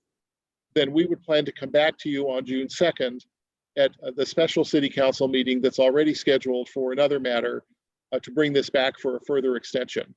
And that only results in having to look back a day or two for any gap. So that's not a problem. So that's the reason why it's only valid until the 31st of this month. So what are the next steps? If there's any questions, I'd be happy to answer them. I request that if there's any members of the public who wish to comment, that they be allowed to do so, have some city council discussion, and then if the city council desires, they can adopt the ordinance by a 4/5 vote. So that concludes my presentation, and I'd be happy to answer any questions. Thank you, City Attorney. I'm going to see and ask the City Clerk, do we have anybody from the public who wishes to speak on this item? City I don't Clerk? see hands either. I don't see any hands raised, no. Okay, so then we'll end with the public participation, and let's bring it to council. As we said, we're familiar with this. I know we gave clear direction to staff, but comments, or I'm sorry, questions, comments from council. Through the chair. Michael. So just a couple of things. So we will require landlords to notify their tenants of this. And so then I imagine the city will initially take the action of notifying the landlords once this is passed. And so do we have a list of all of those landlords that would fall within this particular ordinance and have a way of reaching out to them? And what is that communication plan? Yeah. If I may, through the chair, that's a question. So the city does not necessarily have a list of all landlords. We know who some of the major landlords in the cities are, but we sort our information about business licenses, whether people say they're a landlord or not. They could be in their own business and we wouldn't know that. So normally what we would do is reach out to the major property owners in the city, and also to the groups, the interest groups that do represent landlords, and notify them. I'm sure they're following this throughout California, if not just in San Bruno and on the peninsula. And it likely will not come as any surprise that the city of San Bruno, along with almost every other city on the peninsula, is adopting this kind of ordinance. Okay. And then in terms of the hardship waiver, so the city manager will be tasked with passing judgment on whether people qualify for that waiver. And if the waiver is granted, then that means that that particular landlord will be allowed to evict his tenants? Not necessarily. They would only be allowed to serve the tenant with a notice of eviction. But as I indicated before, the courts are in essence closed for any of those proceedings for really the foreseeable future. And so those matters would not be proceeding in court. Okay. All right. And also, will there be a way for us to collect data on how many tenants are taking advantage of this, or you know, and the reason I'm interested in that is because if we have to extend this at some point down the road, it would be good for us to know, you know, if there if we are helping a large number of the small businesses, or if this is largely an empty gesture. And so if there is some way for us to track that between now and the time that we would have to look at an extension of it, it would be, I think, valuable data to have. I just don't know if there's a way for us to track it. Yeah, I'll defer to either the city manager or the community development director on that. The ordinance doesn't require a tenant to notify the city if they're requesting one, or what happened, or how it all turned out. So there's really no clear way other than anecdotally to obtain that information at this time. But certainly staff can, we know where the small businesses are, or many of them are, and staff can certainly keep their eyes and ears open about it as time progresses to see if there is any communication between those tenants and the city. Okay. Would we get notification if a business did close? That's a good question. Not necessarily. Certainly not a small business. I mean, in some circumstances, we might get notified if there's a bankruptcy, say, and if they happen to have sewer water bill. So, but just when a business goes out of business, unless they're a certain size or they lay off a certain number of employees and are subject to state law for that, we wouldn't necessarily know that. Okay. All right. Thank you, Mark. Other questions from colleagues? This is Linda. Linda, go ahead, please. Thank you. I just wanted to thank you for doing the research and getting this together. I fully support this moving forward. And it's timely because today we got a notification from the county informing everybody of the first group of recipients of the SMC Strong funds, or the grants that came out. And a lot of cities have gotten, honestly, more money because they've put more money in. And just looking at the list, San Bruno, it looks like 3 of our businesses received $10,000 grants: One Hour Dry Cleaning, Raphael Family Inc., and BNR LLC.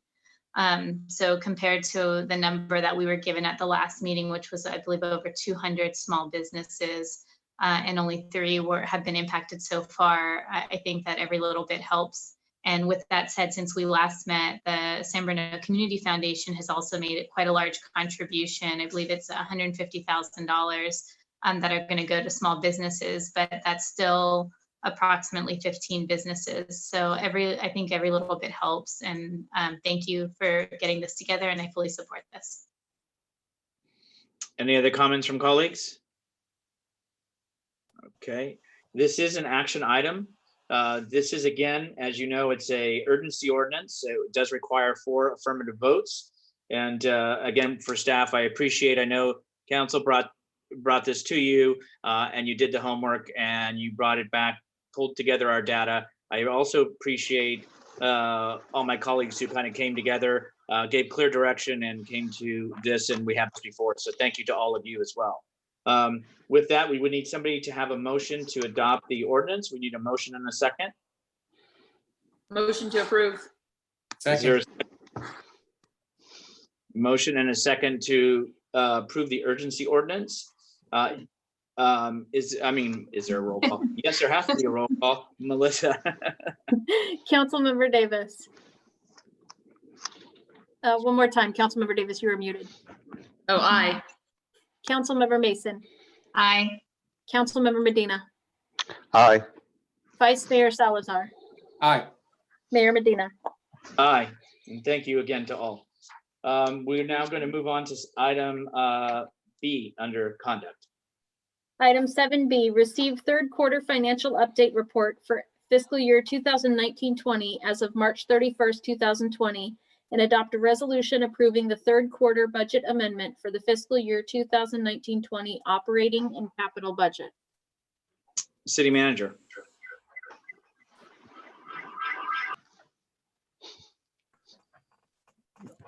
Mayor Medina and members of the city council. You're good. Go ahead. Mayor Medina, members of the city council. Our presentation will be provided by Finance Director Keith DeMartini. It is a third quarter update for the current 19-20 fiscal year. We will also be providing a high-level overview of where our revenue projections are for the coming fiscal year, FY 2021, that will begin July 1. After the finance director's presentation, myself and him will be available for any questions. Director DeMartini. Thank you very much, Javon. I'll be sharing my screen now. We see it. Okay, good evening, Honorable Mayor, members of the City Council. First, can you hear me okay? Yes, go ahead. Can you see the presentation on the screen as well? It is. All right, great. Okay, so as City Manager indicated, I'll be providing a high-level overview of the city's financial projection through the end of the third quarter, which is through March 31st. So the objective of the presentation this evening is to receive an update through quarter three and to request that the City Council adopt a resolution amending the fiscal year 2019-2020 operating and capital improvement budget by approving of the budget balancing strategies that are before you this evening. And then staff are also wanting to provide a very high-level preliminary overview of the general fund projected budget deficit in next fiscal year's budget, fiscal year 2020-21. The agenda for the presentation this evening is to provide an overview of the major general fund revenue sources and the expenditures and where staff are projecting that we will end the end of the fiscal year. We will focus on the general fund primarily. We will also speak to the 4 enterprise funds and the internal service funds as well. Again, provide council with a preliminary projection of where we think we will end, where we think next year's revenues will be, and then also leave it open to City Council for discussion and direction from you. Just as a reminder, staff do come before the City Council on a quarterly basis. At the end of each fiscal quarter, staff provides a high-level overview of revenues and expenditures to date. We also provide a projection of where we think we will end up at each fiscal year. Quarter one is a very preliminary review. Quarter two for the mid-year report is a much more detailed review. And then quarter three, where we are today, we are incorporating a great deal of feedback that we get with review that we do with each department director as we prepare both the end of the year fiscals projections for the current year, as well as in preparation for next budget cycle. So let me first provide an overview of the city's general fund budget for the current fiscal year. This slide shows a very, very high level review of revenues and expenditures for the general fund. As you can see, the council has adopted a balanced budget in both the current year and the prior year. But as you can see in the fiscal year 18-19 adopted budget, in order to balance that budget, it did require the usage of $1.8 million of fund balance in order to create a balanced budget in last fiscal year. In the current fiscal year, council adopted that budget by only needing to appropriate $325,000 of available fund balance in order to balance that budget. So that shows a great deal of progress in making sure that we are limiting the use of fund balance year over year. Again, in the current fiscal year, the current fiscal year budget does meet all of the targets set in the city's reserve policy, which include a $1.5 million fund balance, meeting our 25% reserve target, and a number of other reserves as well. This slide shows a high-level revenue pie chart on the left, showing what are the city's proportional major revenue sources that pay for general fund expenses, that with property tax and sales tax being the two highest, largest revenue sources. But as you can see, we have revenue sources in the general fund from many other sources as well. The pie chart on the right shows where those general fund sources are used to pay for the services that the city provides to its members of the public. And as you can see, a vast majority of the city's general fund revenues pay for the public safety function of police and fire. So now let me spend some time talking about the updates to the current fiscal year budget. And let me start with a reminder of what was presented to the City Council during the mid-year report back on February 25th. At that time, staff was projecting a $4.2 million revenue shortfall in the current fiscal year's general fund. And that was primarily attributable to 4 major sources, the first one being sales tax. And that was primarily due to the anticipated reduction of activity from the closure of Sears in the Tan Fran Mall, along with a number of other changes in sales tax as well. Staff also learned that our motor vehicle license fee revenue that comes from the county, from the state through the county, was projected to be about $1 million in a deficit. So that was taken into consideration.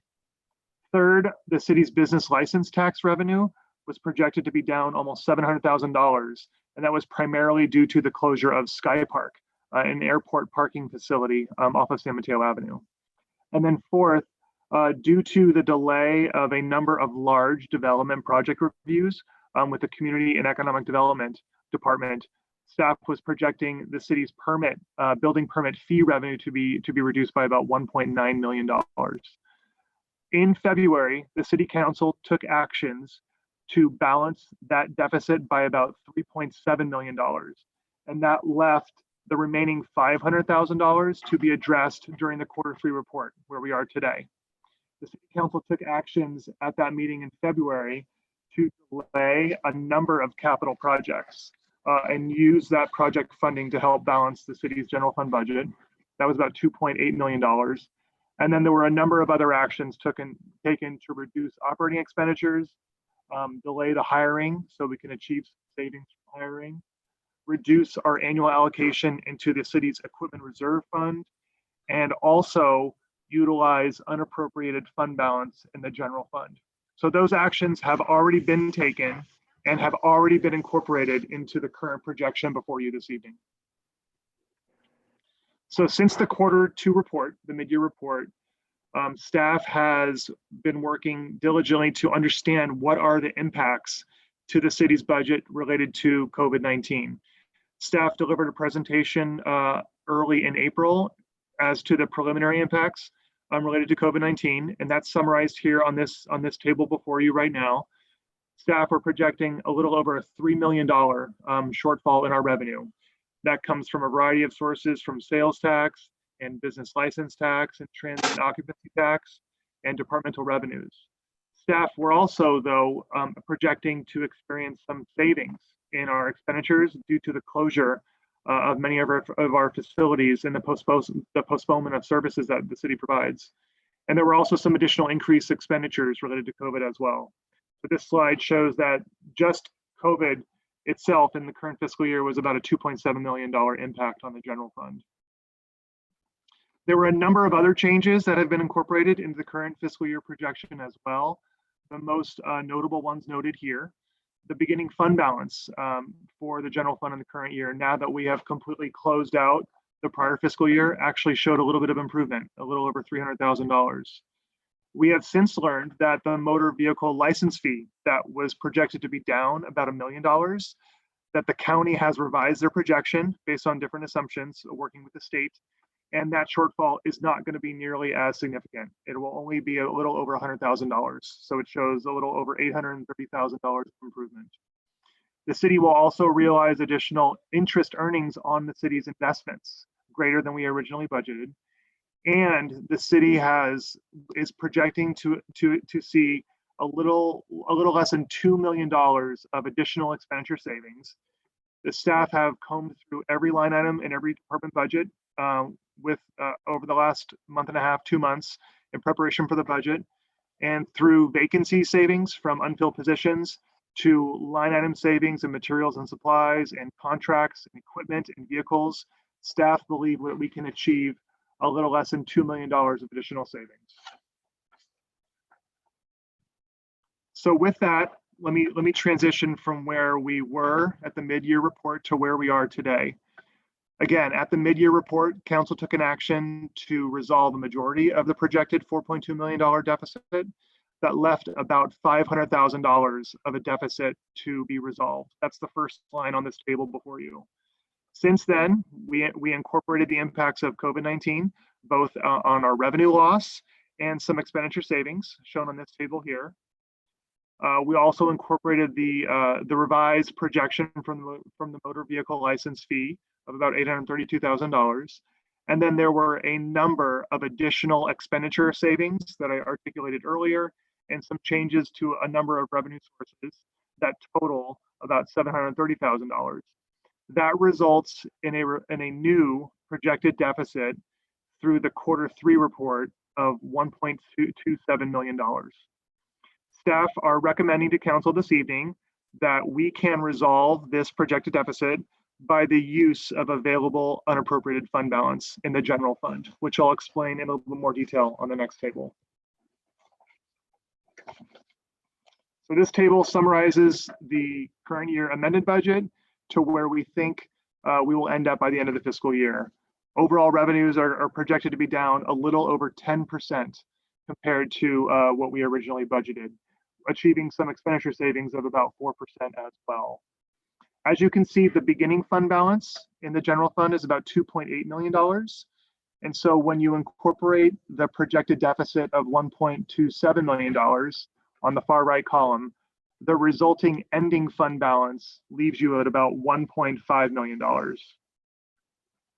It's important to note here that the city's reserve policy that was adopted by the council back in 2013, it does state a goal of retaining about $1.5 million in the general fund by the end of the fiscal year. So with utilizing fund balance that's available in the general fund, we are still able to achieve the target ending fund balance as stated in the reserve policy. Staff will continue to monitor activity throughout the year, but at this time, there are no additional budget balancing strategies that are required in order to balance the general fund by the end of the fiscal year. So with that, let me just step through a little bit of high level what some of the specific line items in the revenues and expenditures that we are projecting. So first, with property tax, there really is no major change. Property tax has already come in pretty darn close to what was originally budgeted by at the beginning of the fiscal year. Sales tax, as I mentioned earlier, significant reduction in sales tax revenue due to the closure of many businesses in San Bruno and also the closure of Sears. And the overall sales tax reduction is a little over $1.1 million in the current fiscal year. Our transient occupancy tax, or the hotel tax, also is projected to be down by a little over $600,000 because there is very, very little hotel occupancy occurring in San Bruno hotels. That started in March with the shelter-in-place order, and that has continued. And staff are projecting that will continue significantly into the budget year as well. Our motor vehicle license fees, I mentioned, we were originally projecting about $1 million deficit, but now it's only showing about $188,000 deficit. The city's business license taxes, as I said earlier, Sky Park was the largest contributing factor to our reduced business license tax fee, as well as our departmental revenues experiencing a great deal of downturn due to the shelter-in-place order, as well as the reduction of the major development projects in the building and the planning department. So moving on to the expenditure side of things. Expenditures through Q3 it represents about 75% of the run rate. So it's about on par with what the run rate shows. Staff, though, is projecting a great deal of savings by the end of the fiscal year through Q4, again, through the reduced services that staff are providing during the shelter-in-place orders. We will see additional savings in Q4. And as I mentioned earlier, staff combed through every line of every department budget over the past month and a half in preparation for the budget, and we identified significant savings that we plan to realize by the end of the fiscal year. So with that, let me shift gears to talk about the 4 enterprise departments in the city's budget. They're the water, wastewater, city net services, and stormwater, and they operate more like their own standalone business. For water and wastewater, the revenues and expenditures coming in are as planned. It includes 9 months of the service charges of the third year of the rate increase already in effect. I will talk about City Net services a little bit more detail on the next slide. There's an action before council for City Net tonight. And stormwater fees are coming in as projected as well through the county property tax roll. So for CityNet services, it is important to note that in the current fiscal year budget, that their budget was reduced by over $1 million year over year. That was done on purpose due to a great deal of effort put in place to renegotiate a number of longstanding contracts with the CityNet Services Department. And they have made a great deal of progress in being successful with those renegotiations. And as you can see, the projected deficit in the CityNet Services Department in fiscal year 18-19 compared to what is being projected in 19-20, it's a change of about $1.2, $1.3 million. So a significant amount of improvement has occurred in this operation year over year. But with that great progress, they are still projected to run a very modest deficit in the current fiscal year. And that was primarily attributable to some of the highlights on this slide. Despite some unplanned technology expenses related to cybersecurity efforts and the movement of their head end equipment and facility to a remote location, there were some additional operating savings and some additional expenses to that as well. And as council is aware, there was a previously approved rate increase that took effect on April 1st. And that was really necessary in order to apply the new rate structure to make sure that they are able to continue to provide the services offered to the public with the rising costs of many of the television channel providers and their equipment vendors. Staff is continuing to analyze and monitor the budget for the department to ensure that they do not, that their budget deficit does not get any higher. In recent years, the CityNet Services Department has not been able to generate adequate revenue to cover their annual operating expenses. Again, they have made a great deal of progress this year, though. Over time, this has resulted in a negative fund balance in the CityNet Services Enterprise Fund.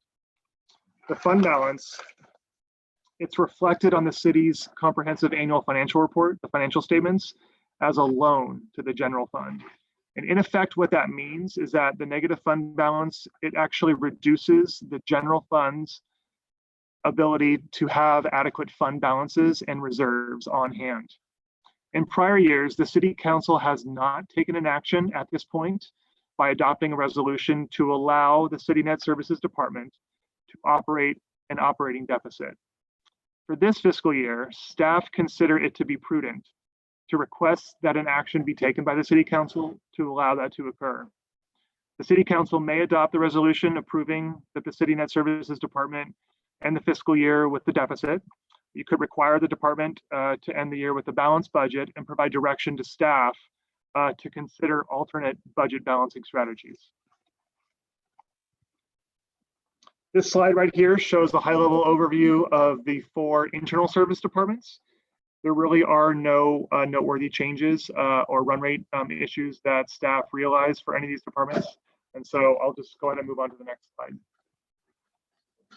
So with that, I wanted to provide a very high-level overview of some of the revenue projections for the upcoming fiscal year 2021 budget and what the projected deficit currently is looking like it will be. So staff have analyzed its major general fund revenue sources, and at this time, related to the ongoing economic impacts related to COVID-19, staff are currently projecting that our sales tax revenue will decline by 18% year over year. We project that our transient occupancy tax will likely decline by 30% year over year. Our business license tax revenue is likely to decline by over 30% as well. Again, that's primarily attributable to the Sky Park, the airport parking facility, and not recognizing any revenue from that operation any longer. And then we will also incorporated reductions in multiple departments in their operating revenue with reduced or limited services to the public into 2021. With that, there will continue to be some cost increases that staff have already incorporated into the budget. That includes the city's pension costs, some ongoing cost increases for some contractual obligations and materials and supplies. Overall, when you put it all together, the projected deficit is about $7.9 million next fiscal year. Staff are working very hard at reviewing and implementing a variety of different budget balancing strategies. And those strategies will be incorporated into the city manager's proposed budget that is scheduled to be heard at the first city council study session on the budget, scheduled for in 2 Tuesdays on May 26th. So I know I covered quite a number of slides there, but I wanted to just sort of roll up the major takeaways from the Q3 report. First, for the general fund. The general fund is experiencing reduced economic and development activity, primarily due to the coronavirus and the months that will occur from now on. And related to the shelter in place, our revenue reductions will be experienced this year and next fiscal year, and likely multiple fiscal years to come. At this time, though, resident service needs do remain, and some services that the city offers may actually increase. And so those changes will be incorporated into next fiscal year's budget. We do have reduced public services right now, and with that, we are able to achieve some savings from staff vacancies and other identified savings. Those have been incorporated into the projection as well. And before you this evening, in order to balance the budget this current fiscal year for the general fund, staff is recommending the use of available unappropriated fund balance in the general fund in order to do that. As far as the enterprise funds, again, City Net Services has made significant progress in achieving financial stability, but they are projected to run a small deficit this fiscal year, and staff is requesting an action of the council to allow them to do so. So with that, please receive the Q3 report, and staff is requesting that you adopt a resolution amending the current fiscal year operating and capital improvement budget by approving of the budget balancing strategy, and also approve of the City Net Services Department having a projected operating deficit of $276,000 by the end of this fiscal year. That concludes my presentation. Be happy to answer any questions you may have. Thank you very much. Thank you, Finance Director. Melissa, do we have anybody in the public that wishes to speak? I see no hands raised. Thank you. One person just raised their hand. Okay. That would be Amulin Rasmus. Just one moment. You guys hear me? Yes. Yes, we can I hear was you. just wondering, what is the plan for being able to have CityNet be fiscally balanced going on in these next years? Is there a plan for that? Has the city manager and Skynet, or I should say the financial director, has that been discussed at all? Do you have any other comments, or was that that's all? Okay, thank you very much. Anybody else speaking? I see no other hands up. No. Okay, thank you. Let's turn it to the council. Council questions? The chair had a couple questions. Please. Keith, great presentation. I know those are tough times going through those numbers and trying to make sense of it all and figure out the best plan going forward. A couple of things. How is it possible the property taxes really aren't increasing? In fact, they were lower by currently $12,000. That may be my first question. Through the chair.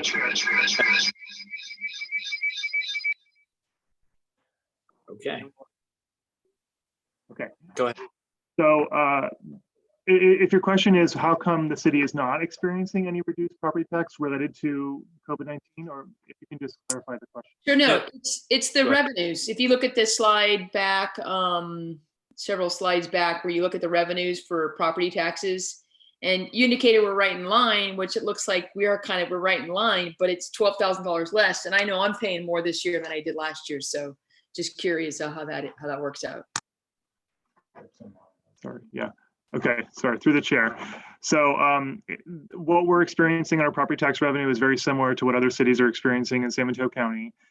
We do work with a consultant to assist with a very detailed property tax revenue projection for us for each fiscal year. It incorporates assumptions for turnovers of property and the reassessment of properties. But most of our properties in San Bruno, there are very few on the market. And so it's fairly straightforward to project property tax revenue based on the basically the cap of the Prop 13 increase of up to 2% annually. And so it's not a surprise that what's actually come in for the current fiscal year is about what it was originally budgeted.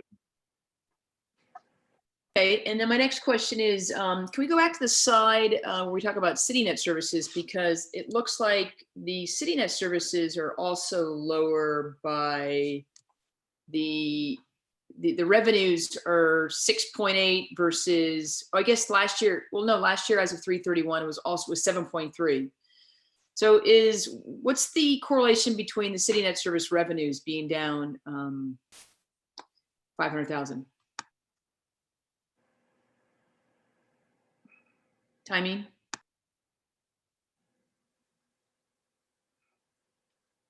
Finance Director?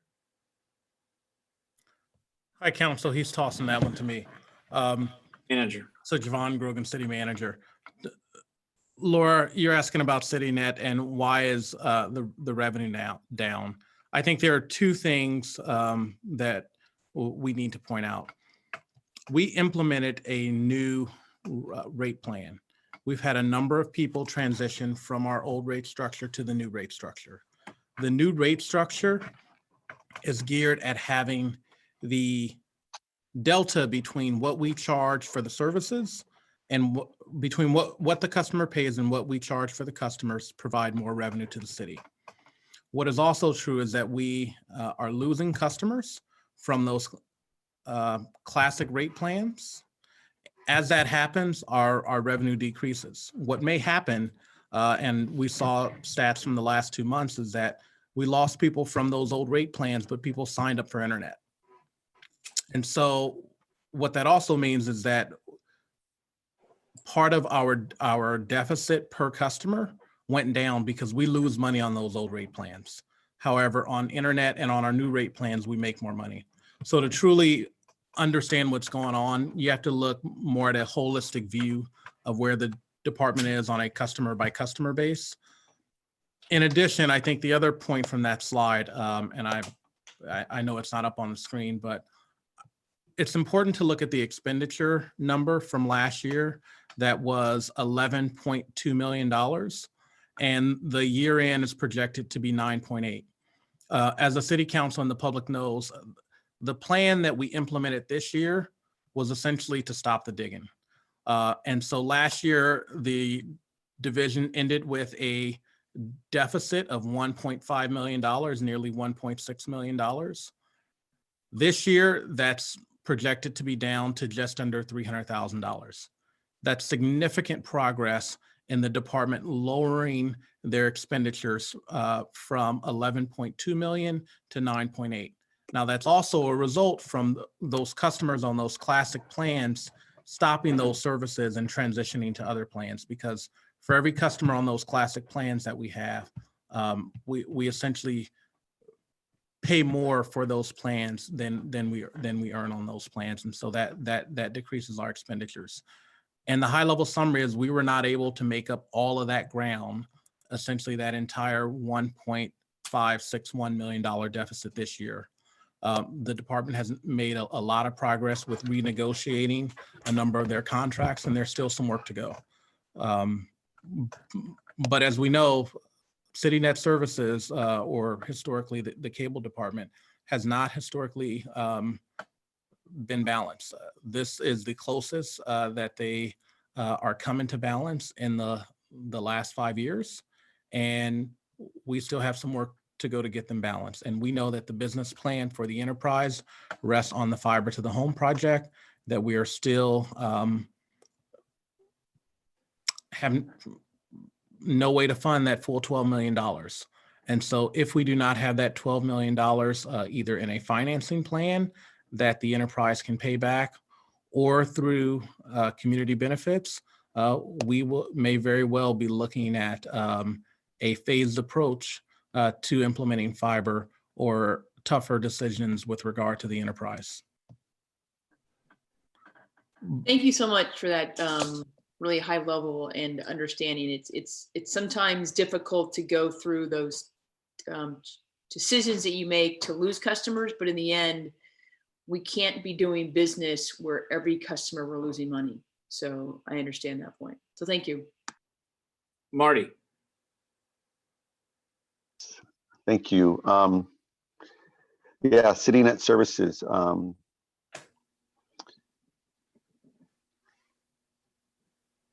Wow, I'm almost speechless because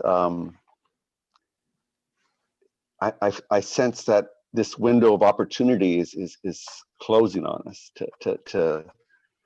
to turn it around, because we don't have the money to expand the services of those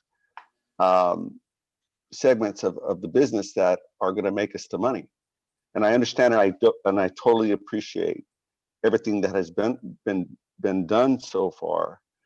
But this ongoing deficit is raising doubts in the viability of our business plan that we heard earlier. Is that last year? Not too long ago, where we thought it was going to actually have a positive. That's what I remember hearing. But things happen, understandably, and we can't wait for $12 million to roll out all the way across the city. I think that we need to break it down into the 6 or 7 different phases of that rollout that I saw, that I think everybody saw, and tackle this at $2 million at a time. Yet again, we don't have the $2 million. So I don't want to take up too much time at 9:45, right? But I think we need to talk about CityNet's future as a council, because month after month, I think we're just falling further behind. We're making progress, but we're still running a negative.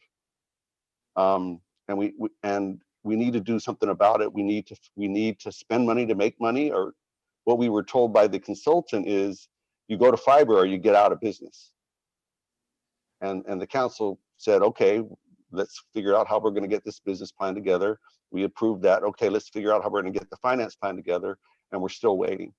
And understandably, everybody's really, really busy, but we're running at a business that is losing money. So perhaps we could,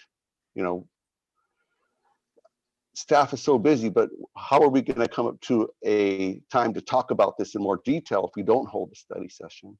But we're talking about budget again, so we got so many things going on, and the capacity, and everybody's working so hard, but we have to figure something out here.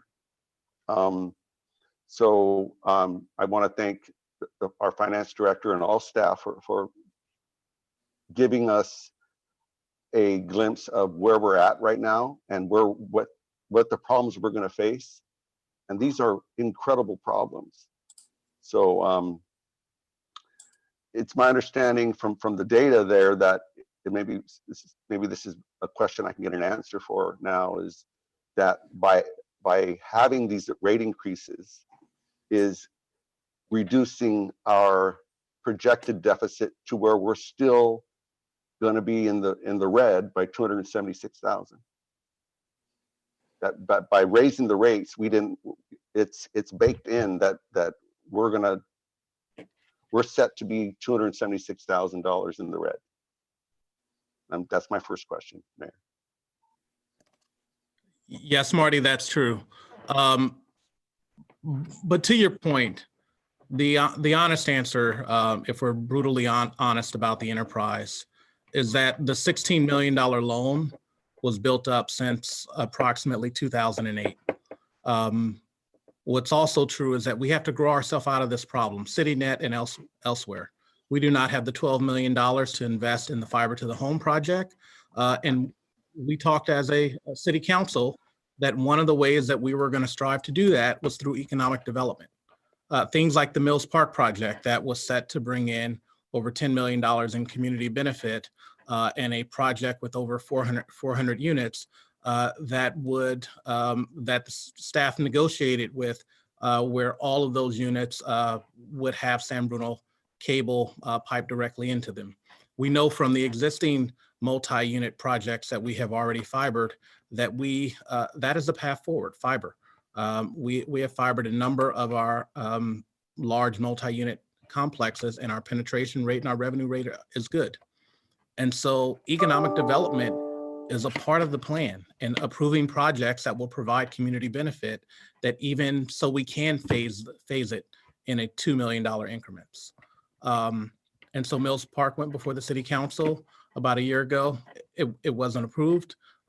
It will come back before the city council, but that is one classic example of how we can acquire the funds to do, I know what this council wants, and Marty, what you want, which is to have community benefits and economic development that will help to revitalize the enterprise. Currently, the enterprise owes the city's general fund $16 million. And that $16 million that's not in our reserve account, that has been built up over time because the city has, one, used money from the enterprise to supplement the general fund, and allowed the subsidy of entertainment because the fees were not raised on an annual go forward basis as our cost increased. And so we find ourselves in a challenge. And 2 years ago, when I became the city manager, I think the marker was clear from the city council, which is begin to turn around the enterprise. And we set forward a path to develop a business plan that is really based on fiber to the home. And we also set forward a plan to stop the digging. And the good news is that the deficit is projected to be over $1 million less this year than it was last year. And the division has done an amazing job at renegotiating a lot of contracts to save significant amounts of money, instituted new rate plans, and took a very, very tough step to increase fees when they hadn't been increased in 3 years. That hasn't solved the more than 10-year problem of the enterprise in 1 year. But we have to grow ourselves out of this problem, both the city net problem and the city's fiscal sustainability problem. And economic development is one of the core ways that we have to find a way to do that.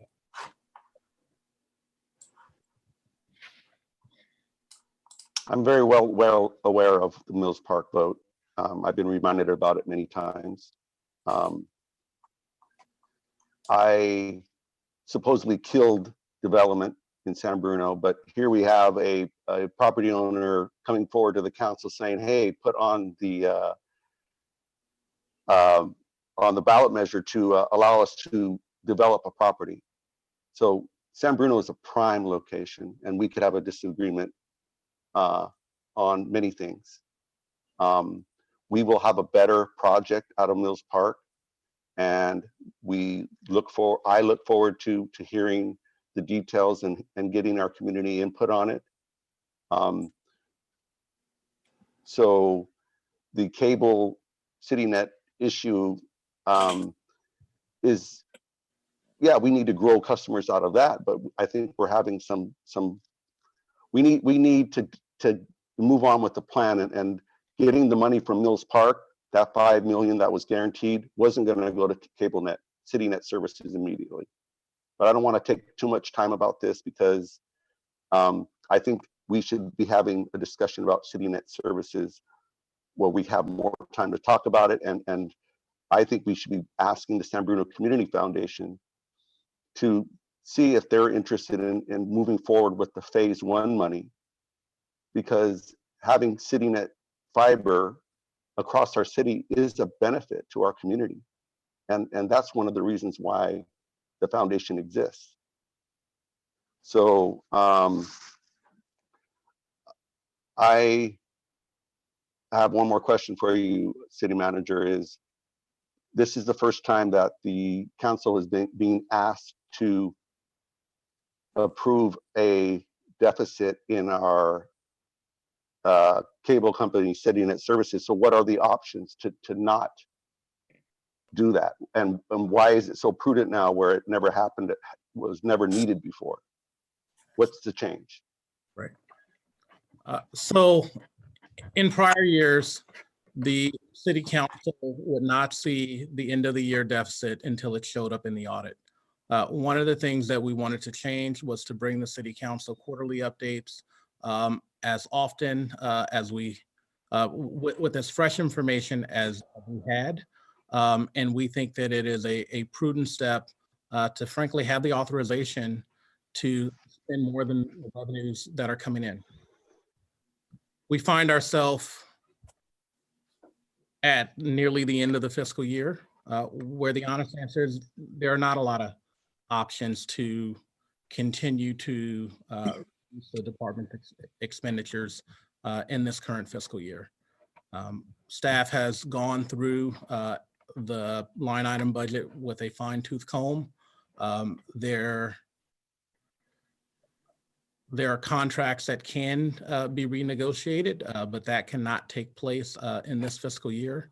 And so we find ourselves where, having saved over $1 million in the prior year, we are projected to come in negative $275,000 in that division. And having authorization to do that is a best practice. I can't articulate why that was not done before, but we do want to begin to start following best practices where we provide you with quarterly updates, and when revenues are exceeding expenses, we think it's appropriate to have direction from the city council to continue that path. I fully respect that new perspective. I still think that we need to figure something out with CityNet services, and waiting for the financial plan without asking the San Bruno Community Foundation for an investment. I think, well, let me put it this way. I think that the council should ask the San Bruno Community Foundation for an investment for fiber expansion to get us moving quicker to where, if the financial plan is still accurate and viable, then we need to move on it, because we're, as you said, we're losing customers, and we have to turn that around too. So those are my comments and questions, and I'd like to hear from our staff of what, or I'm sorry, from my colleagues, what they think we should be doing with CityNet services. Well, and again, they're asking for an appropriation of the 200 plus, not action as far as what will we do.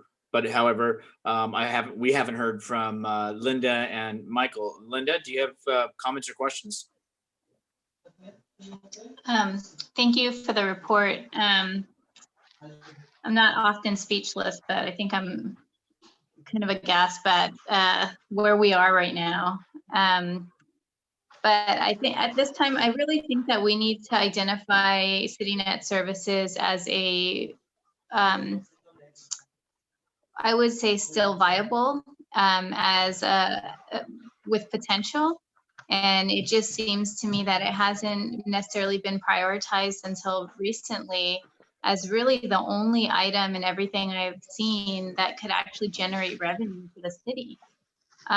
So I think as these developments come forth, as we talk about fees or benefits that are coming, I think we should talk about allotting a certain amount of the upfront costs to go to CityNet immediately. Because I do agree that we're losing customers on a regular basis. It's a regular complaint that I'm hearing on social media. And I just like a plan. I think we could just have a whole separate discussion, almost brainstorming the possibilities. But how, City Manager Grogan, how many employees does CityNet have?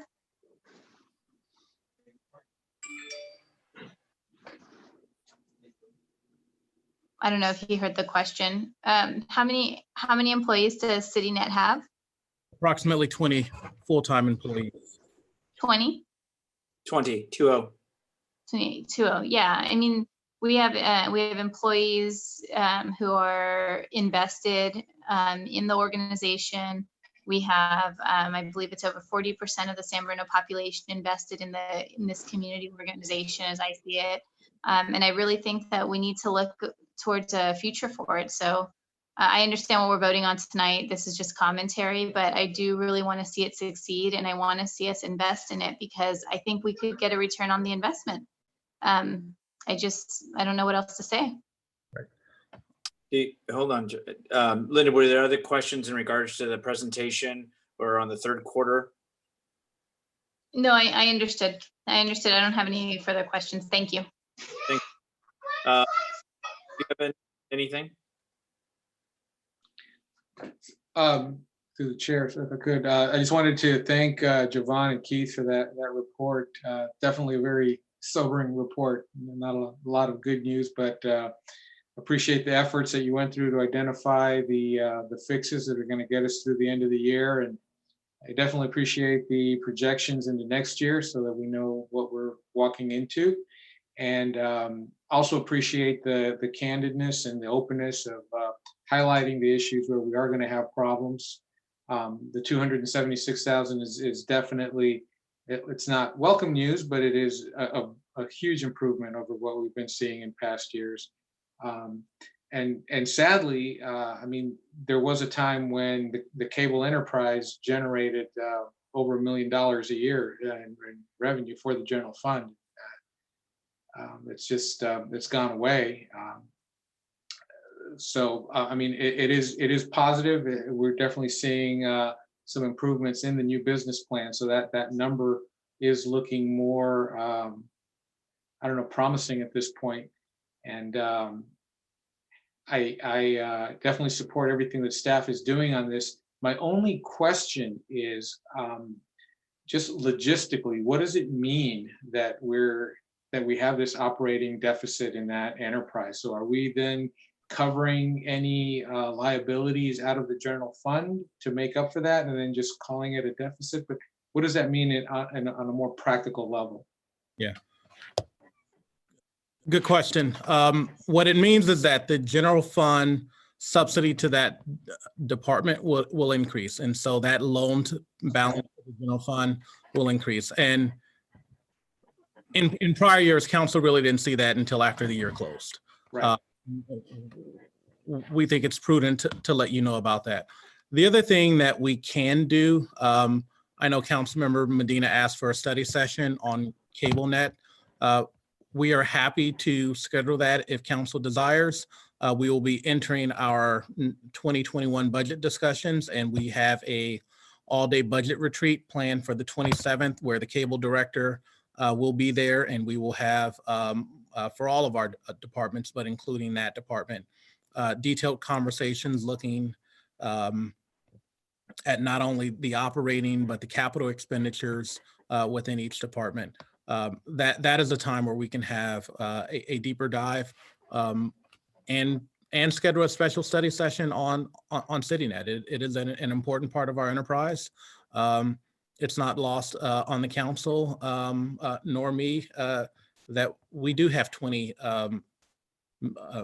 employees in our workforce that provide services there, and they are very aware of these discussions and the viability, and frankly that we have to turn that enterprise around, and we cannot continue to subsidize it. And I was on a Zoom call a few weeks ago with every member of that team talking about some of the financial challenges we have there, and everyone gets it, and everyone's working to turn it around. And we made significant progress, and we have a ways to go. And I remember a while back it was proposed that we basically write off that debt that enterprise has on, and you know, that claim on, or the general fund's claim on those funds, and with anticipating that it may never get paid off. Is there any benefit to us just essentially writing off the debt and just erasing it? And does that make our financials look any better? And is there any benefit to doing that? No, you essentially bake in the loss, right? Right now it's a loan. The enterprise does have value, If the city ever decided to get out of the business of providing cable services, and if the business is turned around, I think Councilmember Mason said it, it could be a profit center. We know that the way forward and the business plan for the enterprise rest on the fiber to the home. People are cutting the cord, they're going to cable, they're purchasing internet and using various streaming services for their video content. And the business plan rests on us truly shifting, continuing to provide cable, but shifting away from a essentially cable first business, but an internet first business, and allowing people to receive their entertainment through us, but in the way that people are starting to consume their entertainment. And we know that internet has a higher profit margin because some of the retransmission fees that we incur. We have to negotiate with HBO, Showtime, Cinemax, and even the local cable providers. And so that oftentimes puts us at a disadvantage, even though we sometimes participate with in a conglomerate. So we're working on the transition, and I think and frankly, I know the business plan that we have is solid, but what we all know is that takes an infusion of cash to fiber every home in San Bruno, and that cost right now is $12 million. Okay, thank you. Okay, and I do appreciate Marty's question because, you know, in past, this didn't come forward on the CityNet aspect. I do agree and I do appreciate that. I think knowing is better than having it come out in the audit or a CAFA report, or where is it and how do we read it? So we need to be upfront. We need to be just honest and candid and blunt. And it's sounding like at the end of the month, in May, that we can have some of those discussions about as we look at the budget and look at our city as a whole. But I do appreciate, I understand you give a PowerPoint, finance director, and it seems like, okay, you know, thank you. We do listen, obviously, you know, and the candor is appreciated, and getting a good overview. I think it really helps us and the community. You really walk through that, and I think you do a good job at that. So appreciate that. But what we are, I don't know if any of my other colleagues have any questions, but it is a resolution which would be approving the third quarter budget amendment for 1920 and the operating and the capital budget, which also includes the CityNet, as the manager had discussed. So if there's no other comments, I'll make a motion to introduce that resolution. Is there a second? Councilmember Davis? Aye. Councilmember Mason? Aye. Councilmember Medina? Aye. Vice Mayor Salazar? Aye. Mayor Medina? Aye. Motion carries. Thank you. Let's move on to comments from council members. Do we have any folks? Should I just go down the list and I'll just gonna go how I see everybody? Linda, any comments? Yeah, I do. A couple comments. Just wanted to ask if at our next meeting we can get an update on parking enforcement, because I've been hearing that there's enforcement happening. So just like a quick update would be great. And then I wanted to ask for an update on the Measure G committee, because since our last meeting that we discussed the bylaws in February, there was a period of time that we were waiting on a committee to form, and then we were told that there were 8 people and 1 dropped out. That should have been enough still to have interviews, and then interviews were canceled. And apparently now there's a whole new application process opening up again to get more people. And meanwhile, we're already charging the sales tax for whoever's open. So I am a little concerned about the process, and I just want to make sure it is moving forward, and that we're giving everybody who applied when the application period was open a fair chance. So hopefully we can get an update on that. The next item is Just a reminder to everybody that tomorrow night, the San Bruno Park School District has their regular meeting, and they will be voting on the new superintendent. So that's a really big deal for our district. We have not had stability. I think we're going on 3 in 5 years. So if you want to tune in tomorrow, I think it's of interest to the entire city of San Bruno to have a strong superintendent. And then lastly, I just wanted to read a note that I got from a resident of San Bruno. His name is Lolo Villagomez, and he recently lost his brother-in-law, Augusto Navarrete, and he asked me to read this. So it's a couple of sentences. In memoriam, Augusto Navarrete was born in San Bruno, resident for 49 years, immigrating from Peru in 1971. He worked for many years at Bethlehem Steel and owned a construction business for 30 years, which he was proud of. Augusto was very outgoing, making it a point to introduce himself to everyone and therefore having it a point to introduce him to everyone and therefore having friends and acquaintances everywhere he went. He was stubborn at times, but most of all, he was generous and giving to everyone around him. He is survived by his wife, Amelia, and his loving family. He was one of a kind and will be greatly missed. He passed away from COVID-19 on April 24th, 2020. So if we could just have a moment of silence for Mr. Navarrete.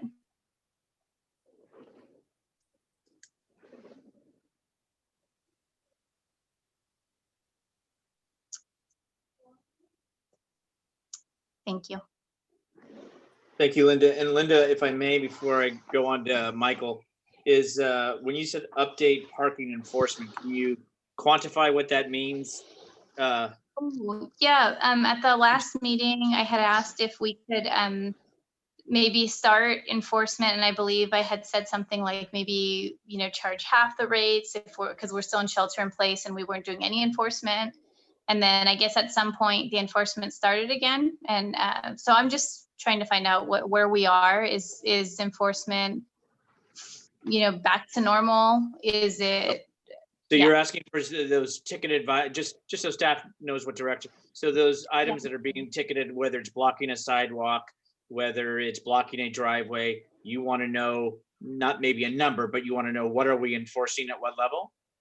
Yeah, I guess to make it simple, are we enforcing and what are we enforcing? All right, Yeah, thank you. Thank you. Thank Michael? you. Nothing from me. Marty? Yeah, I just wanted to share, I didn't know about Augusto's passing, and people are tired of COVID, the shelter in place, but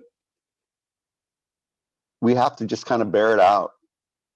And the longer we shelter in place, the less time we'll have to shelter in place. Dr.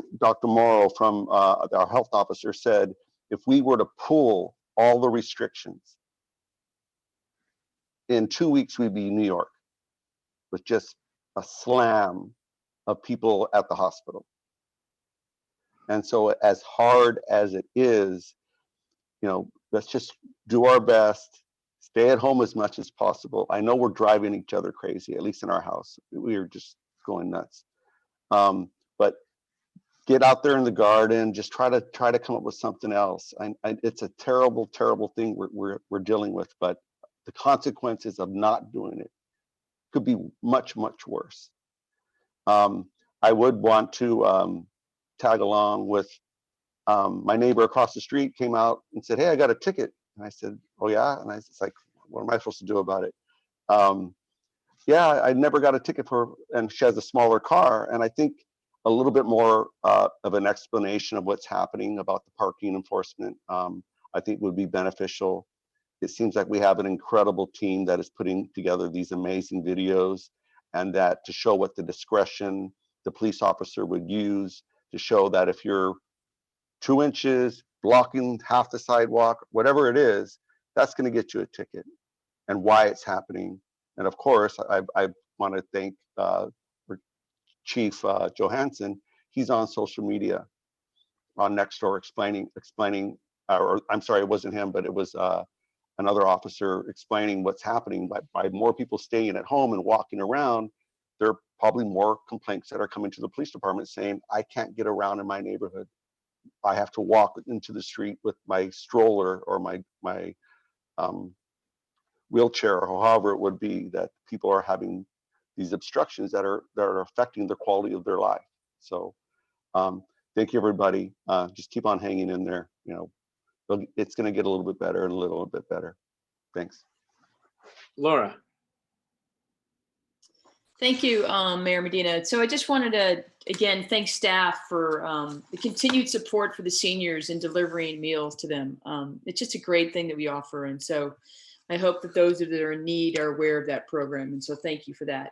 And finally, I just actually wanted to just say that there's actually a job fair in Foster City, June 9th, that's from 10 to 2 at the rec center. So mark your calendars for those of you that are struggling, or pass the information along for those that are out of a job.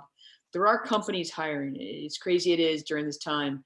And so job fair, June 9th, 10 to 2 in Foster City. Thank you. And kind of you hit on the meal program from the senior center. And I got a call from the county EOS, and through the 211, somebody had reached out and was offering somebody in our community, senior, and he called very concerned because he thought he was going to be put on a different program other than what the senior center offers. And he only wanted the senior center. And he thought it was great meals, great folks that deliver it. And so when the county person said, no, you can continue that, you don't have to be taken off that to go to another program, he was elated. So from the county, they wanted to pass it on that kudos to San Bruno, but kudos to the staff and the team that are preparing and delivering. As was already indicated, you know, they say that at some point we're all going to know someone who either has the disease or unfortunately succumbed to the disease. And months ago, people would have said, you know, it's not going to be that much. We'll get through it very quickly. That is not the case. And we all see the news. We know it doesn't matter who you are, what title you have, in Washington or in California, in the White House or outside, you're vulnerable, and people need to wear masks. And even again, we hear from our colleagues on county and others that the masks are still a concern. I think we need to be conscientious for each other. And it may not be the best, hard to breathe in at times, but really is a necessity in order to protect others. And when you come home, that you're protecting your family. So as we've all said, let's stay safe, stay healthy, and stay strong. So we are going to adjourn back to closed session to conclude. And that will be in regards to conference with labor negotiation pursuant to Government Code Section 54957.6. With that said, we're going to adjourn this meeting, and thank you to all staff. To the next regular city council meeting that will be held on May 26, 2020 at 7 o'clock. Thank you very much and have a good evening.